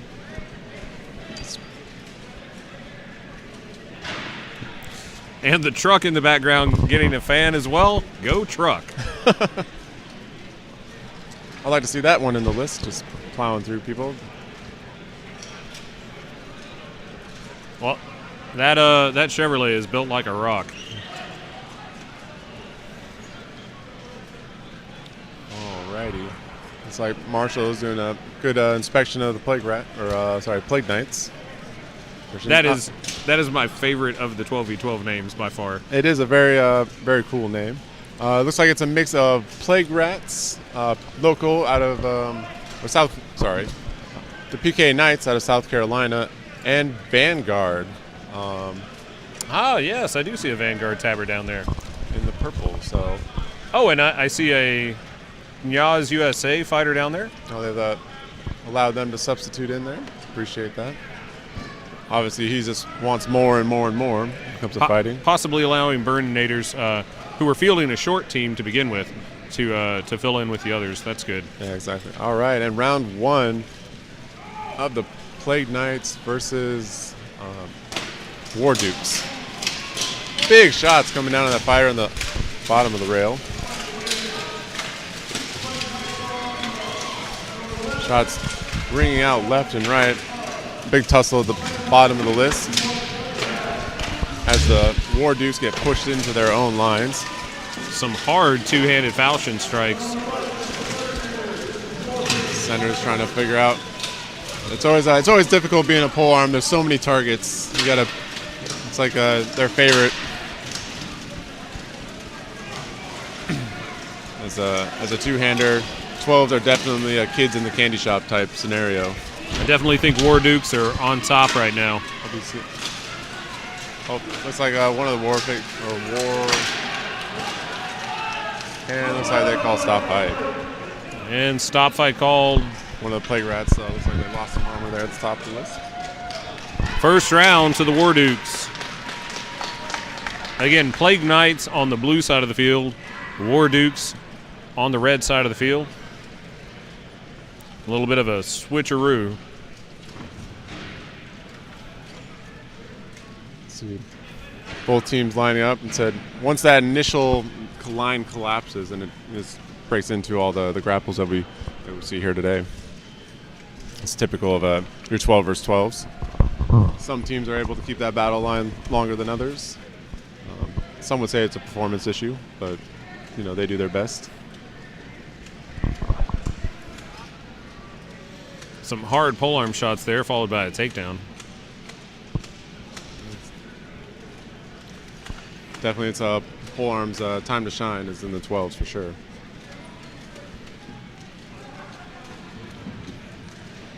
All right, Marshall's getting the counts, making sure numbers are square before moving to the next round. Madison, thanks for watching from West Virginia. Maybe Taco 97, possibly watching from California. Thanks, Nick, for cheering on the Burninators. Mark, thanks for watching from Santa Barbara.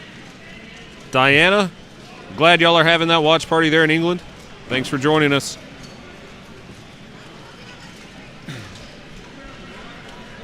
All right. Getting ready for round 2 of Plague Knights versus War Dukes. Trying to get all those teams lined up and counted correctly. Numbers can be hard when you're dealing with so many fighters on the field. We didn't have much practice counting past 2 yesterday morning. Yeah, it was pretty rough for us. They were going there for a minute.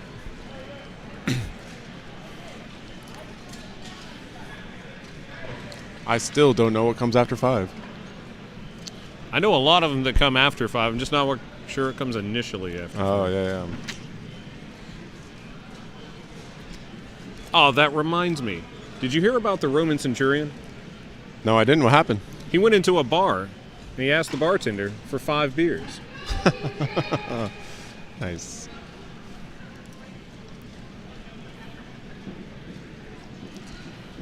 That's a little early age humor for you. I pick a few jokes up when I'm roaming around.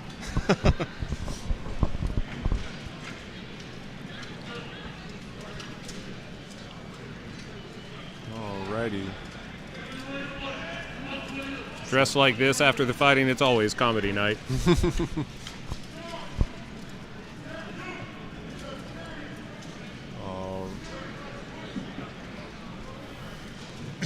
War Dukes making some last-minute adjustments to their lines. Plague Knights ready to spew some disease all over them in the form of poleaxes. Spew, that's a very visually evocative word. Really gets the mind going. All right, here we go. Round 2. 12 versus 12 here at Carolina. Carnage 2023. The center marshal steps out. Good thing, too, because first contact happens right where he left. That War Pigs fighter unloading on the sparks flying. There's not enough room there even to swing their axe if they wanted to. They were having a great polearm duel there when 2 fighters just happened to collapse in between them. Sparks flying on that fighter's helmet up on top. PK making a charge. Oh, hard shots in the corner. Looks like they're doing a little bit better, keeping the lines. War Pigs moving in. Different areas breaking it. Looks like the War Dukes have the advantage. Ooh, nice throw. And shot down on that fighter. And I think... Oh, that was a dangerous shot. War Dukes and stop fight take call. around. Brutal shots coming in from that War Pig fighter with the 2-handed falchion. Absolutely. Looks like we have Iron Lions waiting in the wings. We'll see if we can get an update on the new list. See if I can find that for you. As in schedule, you mean? Yes. Excellent. Otherwise, we'll just call it as we see it. All the fighters are getting up and now vacating the list. Which is a great time to go ahead and thank our sponsors again. Historicum, Age of Craft, Boohurt Tech, GoHurt, Canadian Boohurt Shop, Red Snake Armory, Soft Warrior, and a special thanks to Sean Strancer and John Bibley. Absolutely. This event happening in large part due to their sponsorship and assistance, and a lot of these fighters going home with discount codes, with awards, with monetary prizes they can use to continue fighting and continue growing this sport. So thank you for being a part of it. Which we're greatly appreciative. I know the fighters love this is really a sport of passion, but getting a little bit of cherry on top is always a nice thing to have.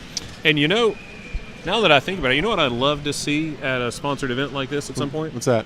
I would love to see an exhibition, maybe one of the armories be able to send a representative to show off some of the kit. Oh, yeah. I know that in past events they have had some of the sponsors come out. But yeah, that would be great to see. Maybe I'm just looking on a sample to try on. Yeah, you know, I'm 6'2", 200 pounds, you know, 188 centimeters for our European friends. They want to hook something up. Just for a suggestion. I would love to try on your armor. Please send it my way. I am partial to a wolf rib, but my heraldry is red and white. So send them on down. We're waiting for their opponent. Let's see, Black Company. All right, looks like the Burnators are going to take a 5-minute break before the next round.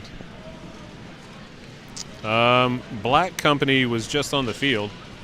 I think they're waiting to... And with a 5-minute break, maybe we can cue back up some of the earlier interviews. We've got that coming down for you. Love to see that or so many of the highlights from the 5 vs. 5s. That'd be great to see as well. And I'd like to thank our incredible broadcast crew up here one more time. Mel and Joel are doing an incredible job. Greg and Alan doing some incredible camera work. Also, we've got Nate over here and the indispensable Jeb, really just doing a great job. He's really put in the work this weekend for sure.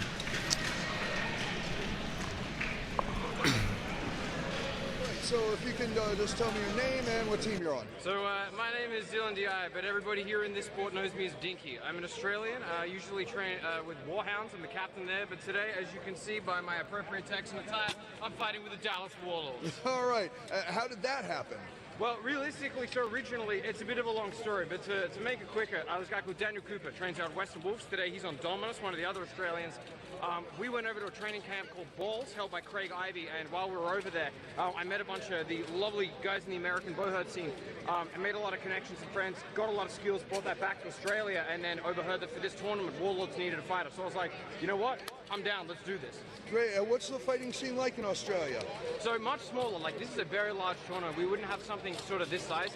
What I tend to find is that while we don't have so much quantity, we do have a lot of quality. There's probably only like active, probably less than 10 teams, but a lot of the fighters from those teams, like obviously myself, Jake Taylor, Daniel Cooper, Molly Fry, those guys are representing out on here. There's a very high skill ceiling in it. The Australian bowherd scene, while being small, I feel like between Team Havoc, Team Kraken, Brisbane Beasts, Warhounds, Tears, the whole lot, very, very highly rated, in my opinion. Slightly biased. All right, so don't be intimidated if I move this close to you. I'm just trying to get the volume.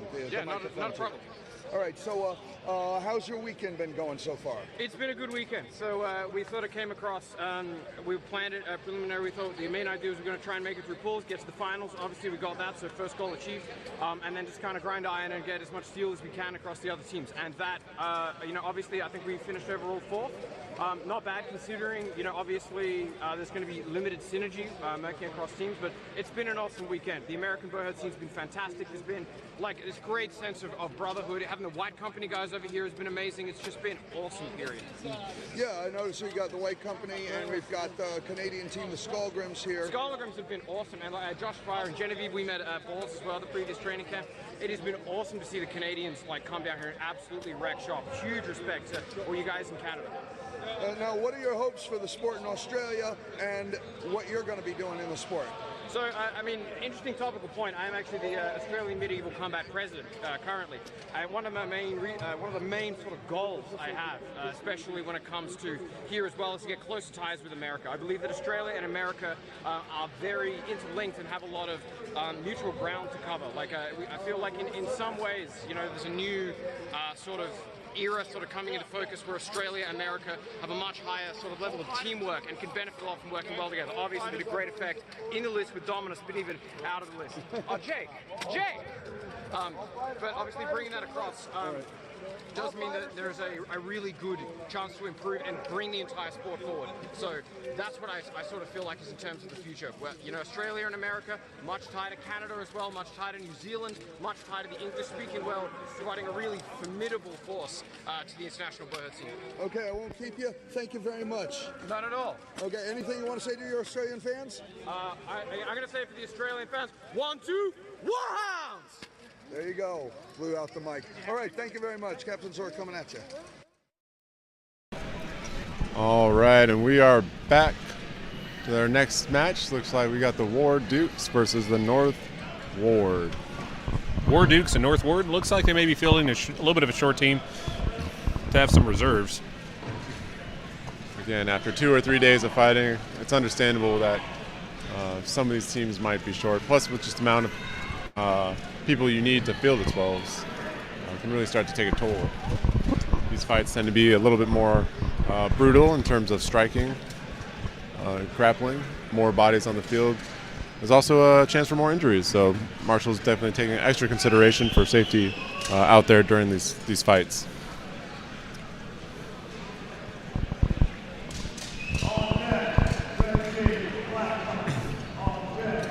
Looks like Northern Ward sporting a couple great homes out there.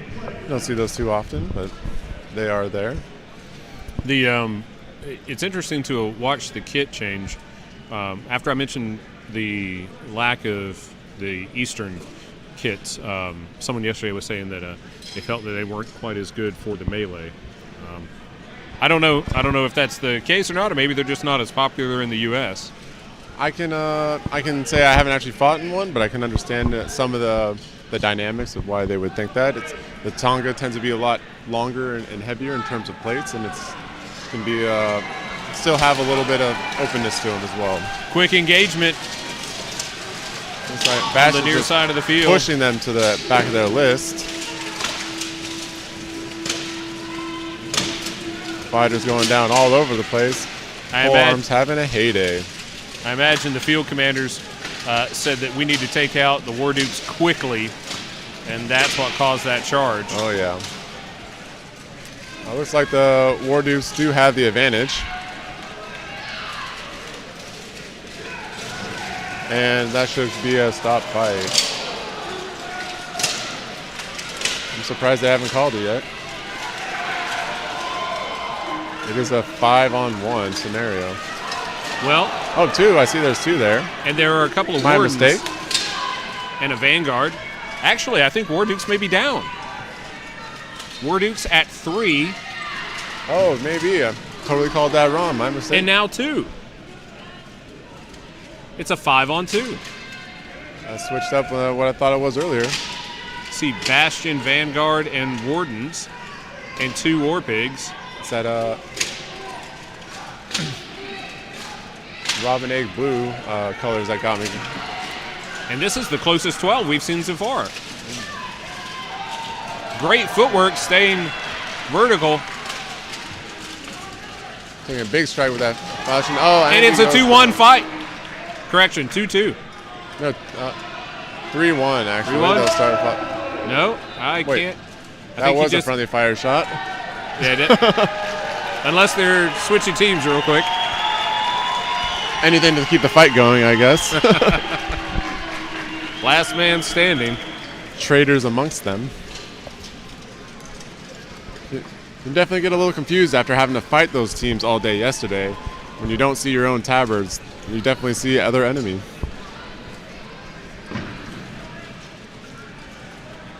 Teams are lining up again. Doing a little swap out of anyone that's needed. So that's going to be North Ward with the win over War Dukes, I believe. That was only the first round. Well, for that round, yes. Yeah. My list is all kinds of gone with Burninator's. I would say, yes, that is a list with writing on it. We're going to add to the list at the bottom. So here we have North Ward for round 1 and War Dukes. War Dukes in the green. And taking a look at the replay, Beautiful hits. And still trying to figure out who's. Got to be careful of those shots down on the leg. That poor Bastion fighter, I think, took a few axe shots from their teammate until they were able to figure out who was who. Great fighting from that Bastion fighter with a gray helm. And the trade to end the fight.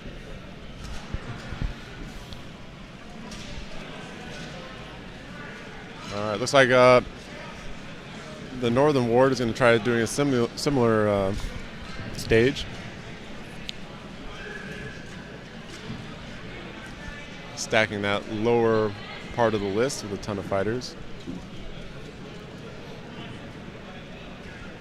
And they're going to probably try to pretend to be a tank and just chug along into their lines.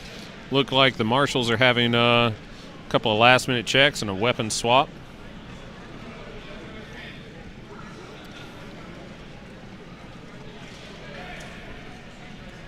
Looks like the War Dukes splitting off in a 6-on-6. And here we go again. Round 2. First contact on the near side of the field with a hard push from North Ward. North Ward again pushing War Dukes all the way back to their list. Look at those repeated axe shots right into that. That's gotta hurt. Oh, that fighter definitely should be considered down, but we'll see if it. Yep, Marshals did call it. And hard shots. That Warden just going to town with that poleaxe. Has multiple down.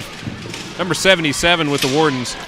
44. Oh my goodness. Good check saving his fellow Bastion there. Looks still pretty even. I think we might have a War Dukes advantage here. Got Warden coming in to help, taking down a trade. That War Pig unleashing hell with that two-handed falchion. Maybe a looks like a 3-on-2 scenario. So that War Pig came out on the advantage there. And that Bastion's down, calling it. And that's the fight. Looks like we'll go to a round 3.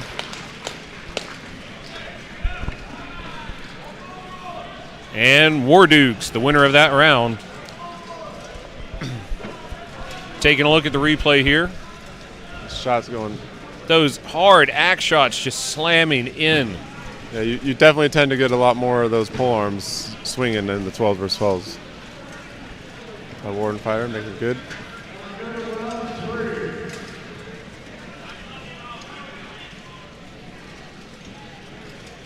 Big shots into that fighter.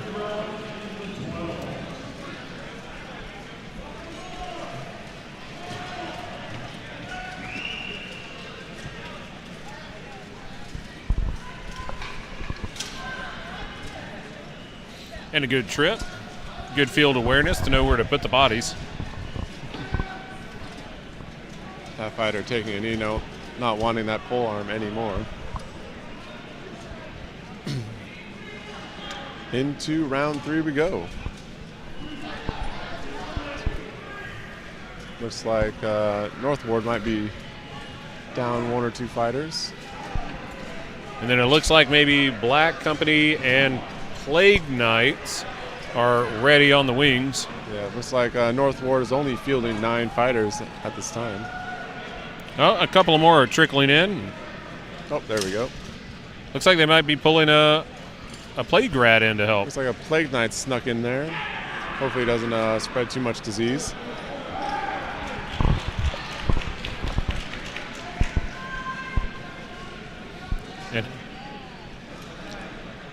And another just snuck onto the field. We'll see. Play a game of Among Us out there on the field.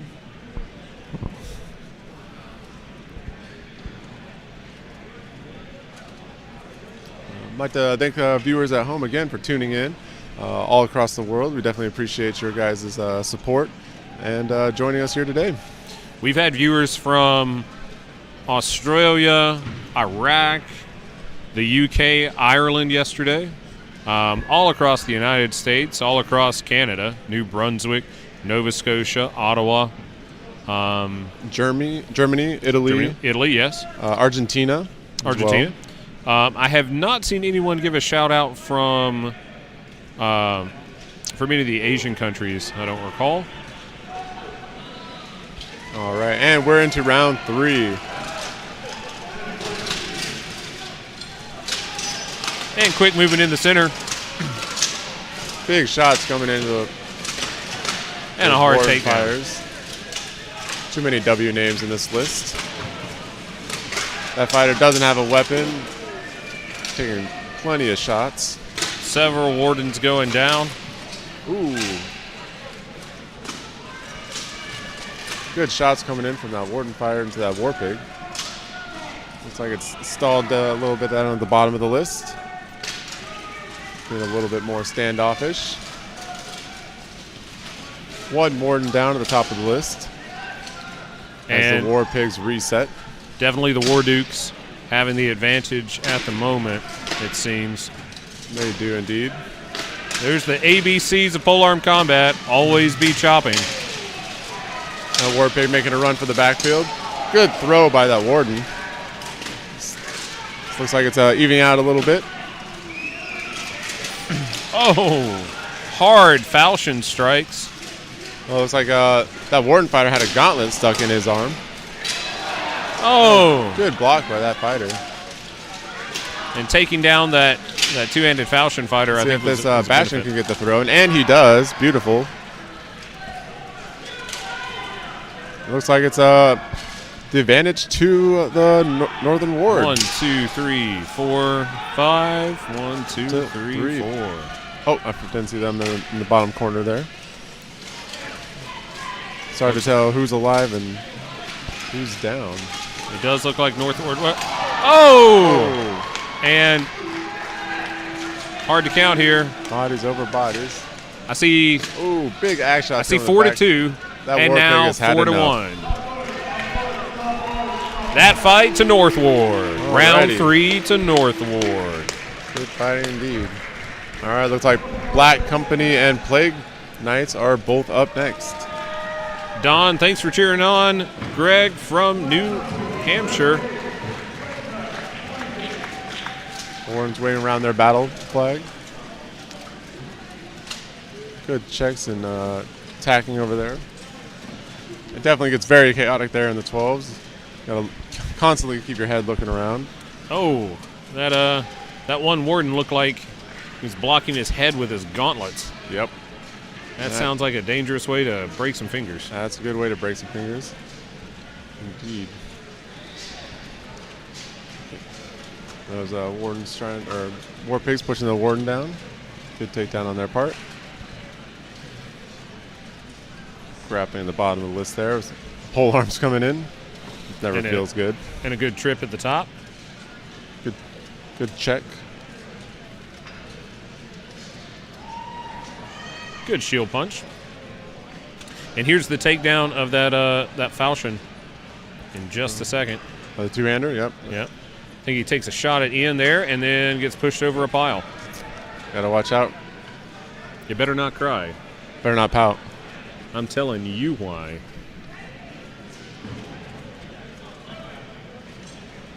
North Ward is coming to town. There you go. I was trying to finish that and had a brain fart there.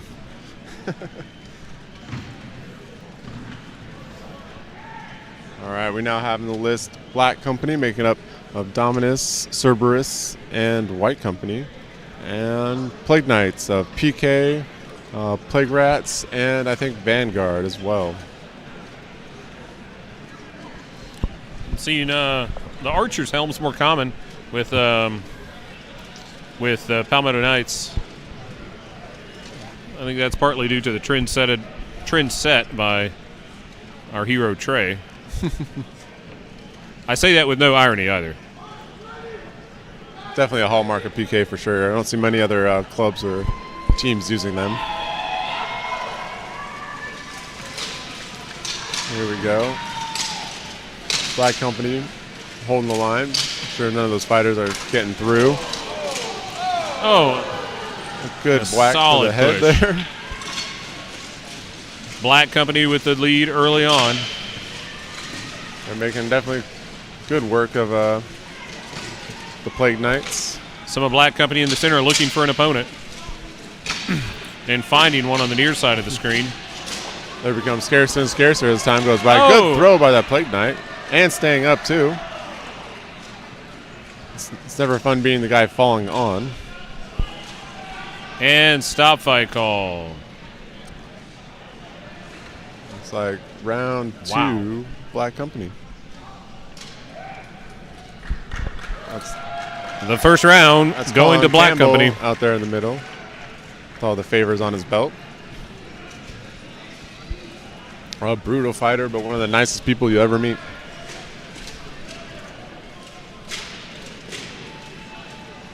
All right, as we reset, and here's goes back to the replays. So, pole arms. It's hard to keep up with how many strikes are going. One of the Cerberus got in the backfield there, as you saw, and able to take them down. Nice little skip and hop, trying to avoid the fallen knight. Oh, that was right in the sacrum. Good strike there using the bodies, and then fell over the same ones not too long after. And reset for round 2. Gates on are your screen closed. now. Well, on your screen now, Black Company on the right, and Plague Knights on the left.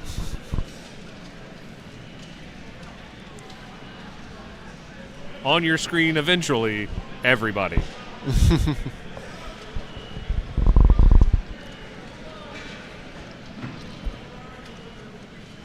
All right.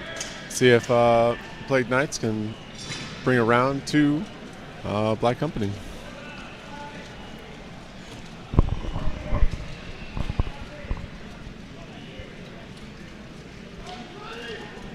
And here we go, round 2. Marshall's getting out of the way. Black Company taking the center of the field, likely to hold it. White Company into the backfield. Ooh, big kick there. Oh, and a tumble from the Plague Rat. And that Palmetto Knight staying standing. Oh, until then. Another withstanding plenty of leg kicks. Black Company making quick work of the Plague Knights. A helmet off. That fighter diving out of the ring. Smart move there. Self-preservation. Probably one of the scariest things that could ever happen. Round 2 to Black Company.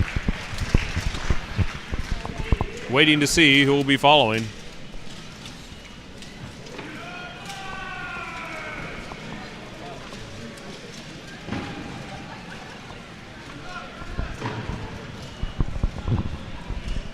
Looking at that replay, look at those kicks. Ooh, and a fighter into the leg, still standing, and a good spin right into the rail. Put his axe right up on top of the rail for him. And here we're about to see that fighter go down and then climb out to protect their noggin.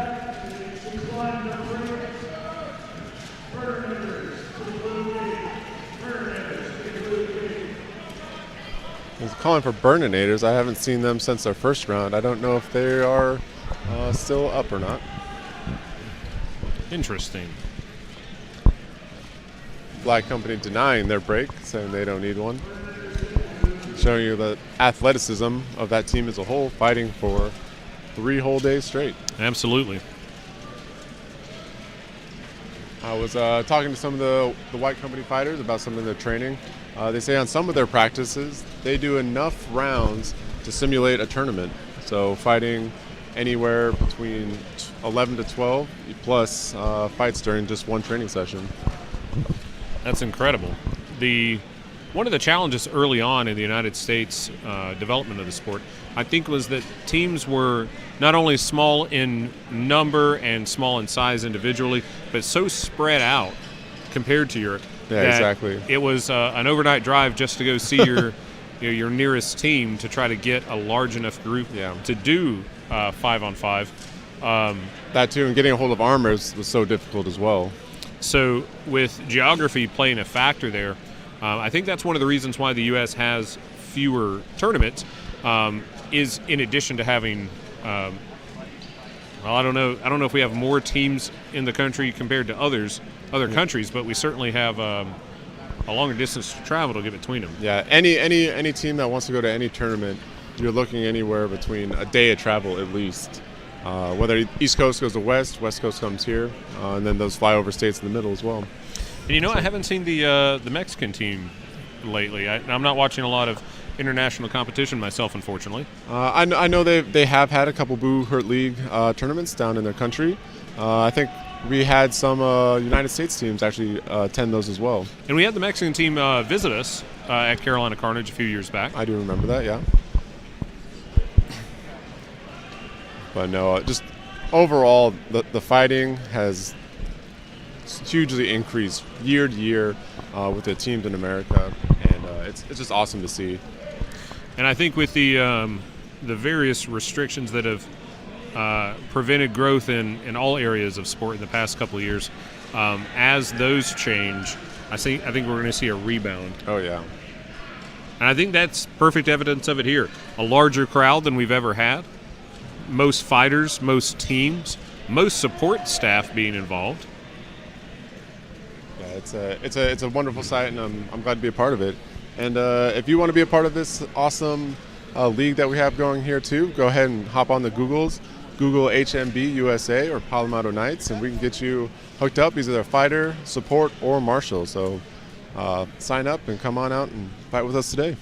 And if you're still on the fence or the list field about it, make sure that you come and check out some events in your local area. See if this is for you. See and smell and taste the dust in the air. All right, and we've got a mixture of War Dukes and Plague Knights going against Black Company. Putting up a good fight there. Huge shots coming in from Dominus there. Hard pull-on shots. Ah! White Company in the back there.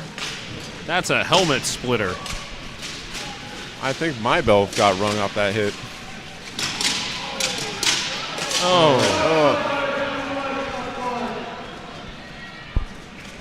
Black Company coming out strong, showing that their tank is only half empty from today's fighting.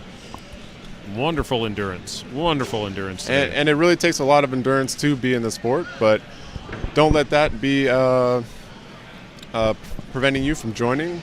Any team that you can join, do want to join, will definitely help you get in shape to be able to wear this either 50 to 70 pounds of armor. So. Yeah, and you and I have been talking about our histories a little bit in the sport. I got involved about 9 or 10 years ago, and at the time, I was one of the youngest fighters in the United States in my early 30s, and I think even now, the average age is probably under 30, would you say? It's definitely getting pretty close. This sport does have a lot of initial costs getting into it with buying the armor. But yeah, I'd say 25 to 30 is a good average age for the fighters we have now in the United States. So, we have fighters here this weekend in their 50s and still placing on the podium. I believe the oldest U.S. fighter to compete at the world level was in his late 60s. Wow, that's very impressive. He was here a few years ago at Carnage. So yeah, don't be afraid. At any age, you can come and participate. We had said we have duels that we had on the first day: long sword, sword and buckler, sword and shield, pole arm, and then some pro fights as well. And you don't necessarily need a full set of armor to get involved. In fact, you can check out one of our sponsors, Soft Warrior, as well as the other suppliers. I know Age of Craft does some padded. They do indeed. They have some really nice stuff, and you can get it customized with designs as well. And for you Johnny Cash fans out there, you don't have to buy your armor all at once. You can get it one piece at a time, as most fighters do. It'll definitely cost more than a dime. As I said earlier, dollar bills, y'all. Or for our European friends, euros. Yeah, you're gonna pay some money. All right, round 2. Here we go. Moving hard to the bottom rail. Just love hearing those pole arms clanking on armor. Some fighters down in the center. Ooh, mean shot to the back of the head there. Fight's going left and right. Black Company with the advantage. That War Pig fighting off multiple White Company. Check out the, these were a couple of very stout axe shots, and a couple more incoming here if he can catch an opponent to strike. And stop fight. Stop fight called by the marshals. Another victory for Black Company. For Black Company.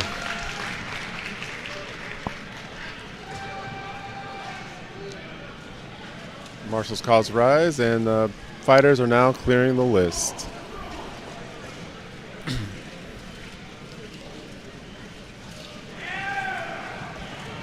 Beautiful shots for today.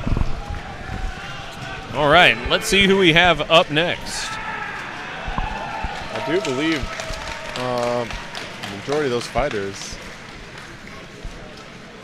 Taking a look at the replay here, you can see the first bit of the scrum and the first fighters down in that last 12v12.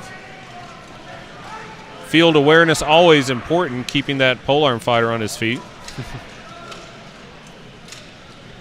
Good striking coming from some of the War Pigs.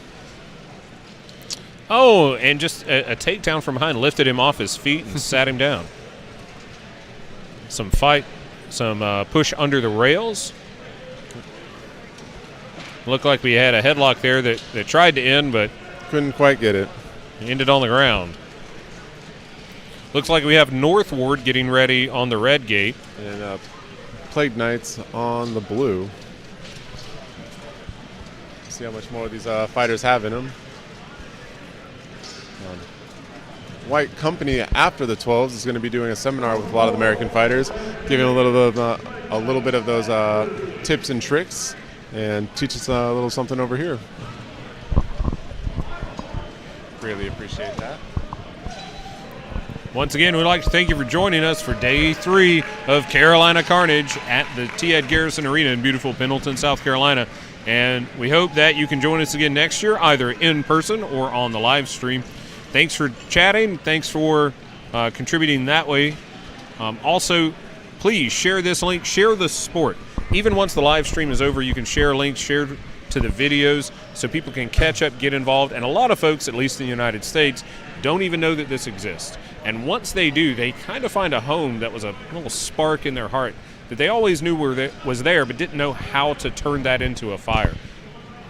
So you can be a part of that by sharing it out. Yeah.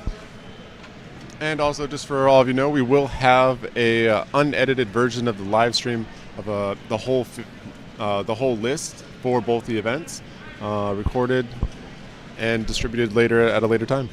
Uncensored and uncut.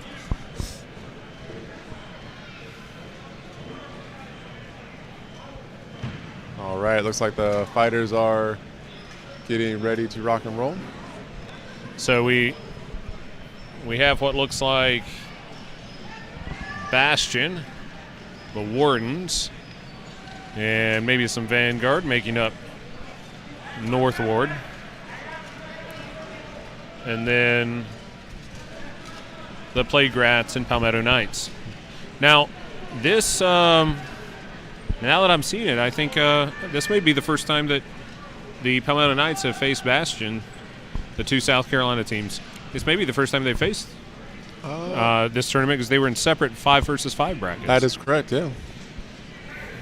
You know, they go back a long way, so we'll see how it goes. And also some of the Wardens are somewhat spin-off from Palmetto Knights. Former teammates when they lived in the area, going off to perform some great work, starting their own team. Good clash and smash there at the top. We're running around. Good movement there in the center. We've got some speed crocs in the list.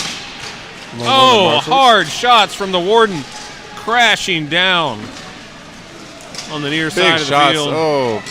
And the Plague Rat Warden's being takes quick tons look. of punishment before succumbing.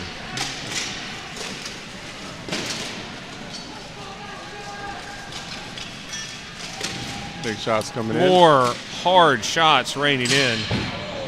Right on top of the head. That fighter takes a knee. Looks like the North Ward has the advantage. There's something always intimidating to me about those barbute helmets. More bodies added to the pile. And a solid win by North Ward.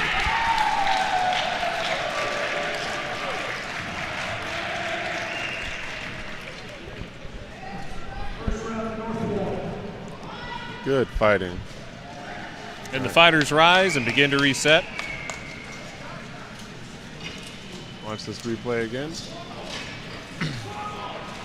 Bastion fighter taking down a PK fighter. Beautiful throw. A good spin takedown. Always one of my favorites. And I see a lot of fighters going down to those rolling spinning takedowns. Yeah. More this round, I think, succumbing to the shots than some previously. It's been a long day and a lot of hard hits. Oh yeah, as I said earlier, the 12s is the pole arm's favorite place to be, and you can definitely see why with a lot of these hits, especially that one. Ooh, right in the bottom, the head. Oh, and some hard shots. 2 axes chopping away at that barbute. Trying to get him down. It's like North Ward calling in one more fighter. They don't look like they have it. They might be down 1 fighter in this fight. They have one more coming. It looks like standing over there by the podium. Oh, yep, you're right. Maybe doing a last minute Wait armor. for me, guys. Jeb, was that you? Get in, loser. We're going to Boohart. That's from a meme. I'm not calling Fighter 90 a loser. Certainly not.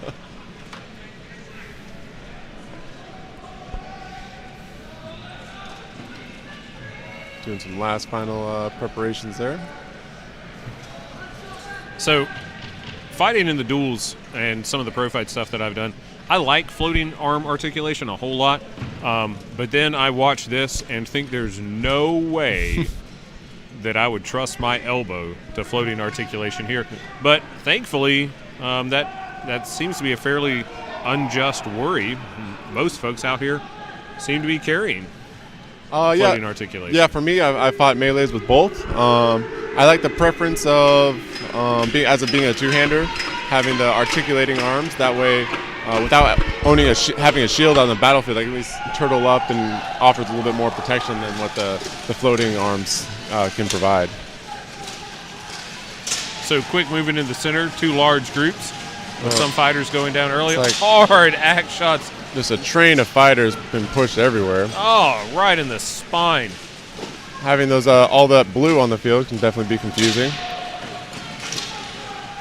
Oh, nice kick from that fighter there. Thank goodness. I saw skin of an open wrist. I was worried he was going to take an axe. Oh boy, that would be dangerous. Good thing our marshals are keeping a close eye on all these fights as they break down.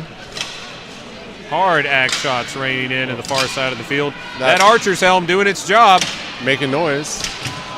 And that fighter's had enough. Down.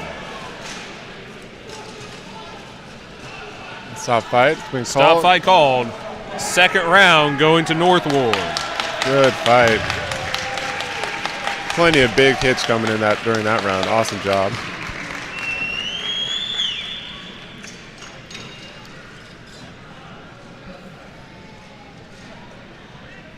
Taking a look at the replay here. Look at those strong axe shots raining in. Do not want to be on the receiving end of those shots. Was Paul Bunyan from Colorado? I'm not sure.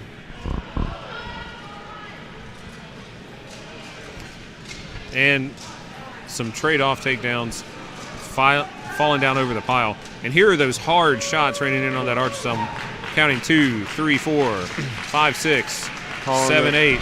Synchronized axes. Trying to ring in the kids for dinner.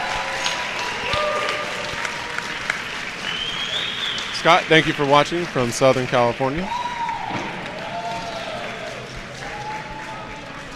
I do believe that may conclude Our 12 versus 12s. I see a few more plague rats that were off to the side. Maybe they were just alternates. Oh, maybe. I'm looking for... and that concludes the 12 versus 12. But I'm sure that we'll have an award ceremony for that here shortly. Yes, we will. So stick around with us for the 12 versus 12 award ceremony.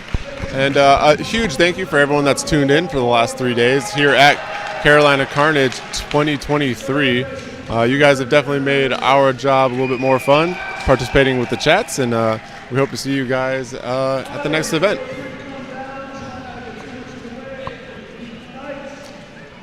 Again, another special thanks to all of our sponsors as well. Historicum, Age of Craft, Boohurt Tech, GoHurt, Canadian Boohurt Shop, Red Snake Armory, and Soft Warrior. You want to grab those last two? And a special thanks to Sean Strassner and John Bibley. Thank you so much for your contributions. Thank you so much for joining us for the live stream.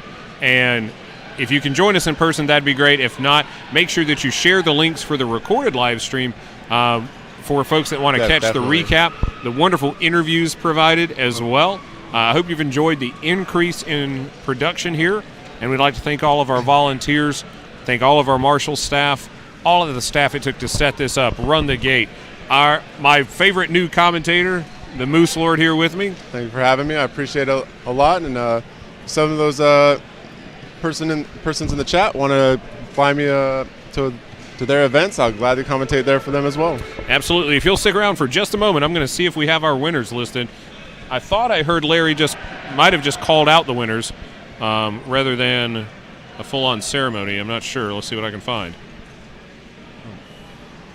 And if you would like to follow myself on any Instagram, my Instagram tag is nightly with a K _Euro_Nate. I'd be happy to have you, and awesome content as well. As of now, what I'm seeing score-wise is Black Company with 3 wins, Burninator's with 1, and Northward with 1. Burninator's with 1 fight, having a 1 win, huh? That seems... Well, I think they managed maybe 2 fights. Stop updating, or... And I've got 6 fights counted, and that's 5 scored, so... Let's see if we can get an answer for you real quick as to whether or not there'll be an official award ceremony. Maybe we can get somebody to check in with Larry. And we'll be right back. Yeah, we'll be right back.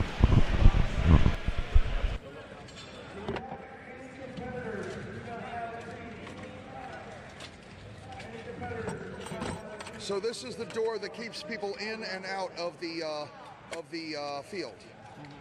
Do you know who designed it? It was Trey, right there. Right there? Okay, I'll talk to him soon. Is it hard work lifting it and closing it and all that? No, not really. It's very steady, consistent. Is it the most... Right there? Okay, I'll talk to him soon. Is it hard work lifting it and closing it and all that? No, not really. It's very steady, consistent. Is it the most secure gate you've ever seen? Factually, yes, it is. What's the brilliance about it? The way that he's got it set up with the latching mechanism and with these closed, this keeps these from being able to be pushed open along with the bar. And then this latch that's on it actually goes through and locks shut so the list can't be spread apart. So it's like a multiple redundancy system. Yeah. Absolutely. All right, here we go. Thank you very much.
And we're back to conclude Day 3 of Carolina Carnage 2023.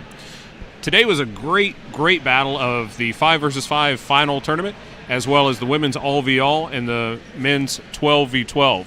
Taking a look at the results from Day 1, first we have men's sword and shield, and the winner there was Greg Fisher, followed by Andrew McCabe and Sean Fabian. The women's sword and shield was won by Shoshana Shalana. Second place was Celeste, and third was Katie Bowman. Yeah, buckler for first place for men's was Dakota Miller. Second was Andrew McCabe, and third was Bo Ring. For the women's, Shoshana Shalana, I think that's how you say it, right? Was first. Second was Christine, and third was Jessie Arroyo. Yep. For longsword in the men's division, first place with Jonathan McCartney, followed secondly by our great Nate the Moose Lord Maxfield, and third was Ben Splitter. Women's longsword, first place was Julie Peterson, second place was Celeste, and third was Spencer Sybeck. All right, for polearm, we've got, you say that again? Bohumil placed Bohumil first. from White Company, Matthew Creedigan, and Stanby as third place. First place was Spencer Sybeck for the women. Second was Amanda Hapt, and third was Ashley Fry. For the Altrans fighters, there were 5 categories. For the men's lightweight division, Boris Tuman won, and first place for middleweight was Johnny Porter. First place heavyweight was Matthew Creedigan. Super heavyweight was won by Brendan Freeman. Ultra was won by Colin Campbell. And for the ladies, lightweight was Shoshana Shalana, and heavyweight was Celeste. For the women's 5 versus 5, first place went to Sororitas Pegasi, second place to Den Locke, and third to Waukurin. For the men's 5v5, first place, I believe we had Dominus. Dominus was first place. Second place was White Company, and third place was Kenya's. Kenya's USA, that's right. Kenya's, yep. And then with our final for the 12v12, that was won by Black Company, with second place going to War Dukes, I believe. Yep. Thank you so much for joining us for Carolina Carnage 2023. We can't wait to see you again in person if you can join us next year at all the other great HMB USA events. And Nate, do you have any final comments? No, great fighting. Thank you, everyone, for attending and showing your support through the live stream. One last thank you to all of our sponsors again, to Historicum, Age of Craft, Boohurt Tech, GoHurt, Canadian Boohurt Shop, Red Snake Armory Softwares, and a special thanks to Sean Stransner and John Bilby. All of your contributions, everybody, and then a huge thank you to the staff, marshals, tech team, security, medical, and Palmetto Knights for setting this all up and allowing us to be here for these last 3 days. And if they're interested in finding out more about how to get involved, even as a spectator or a participant, where would they check out? They can definitely Google HMB USA and take us to the website there, or they can follow PalmettoKnights.com and they can find all of the events that they have scheduled, which are numerous coming up here in the future. All right. This is Palmetto Knights. I am Sim, the Witch Dr. Holloway. And I am Nate, the Moose Lord Maxfield. Signing off from Carolina Carnage. Thank you and good night.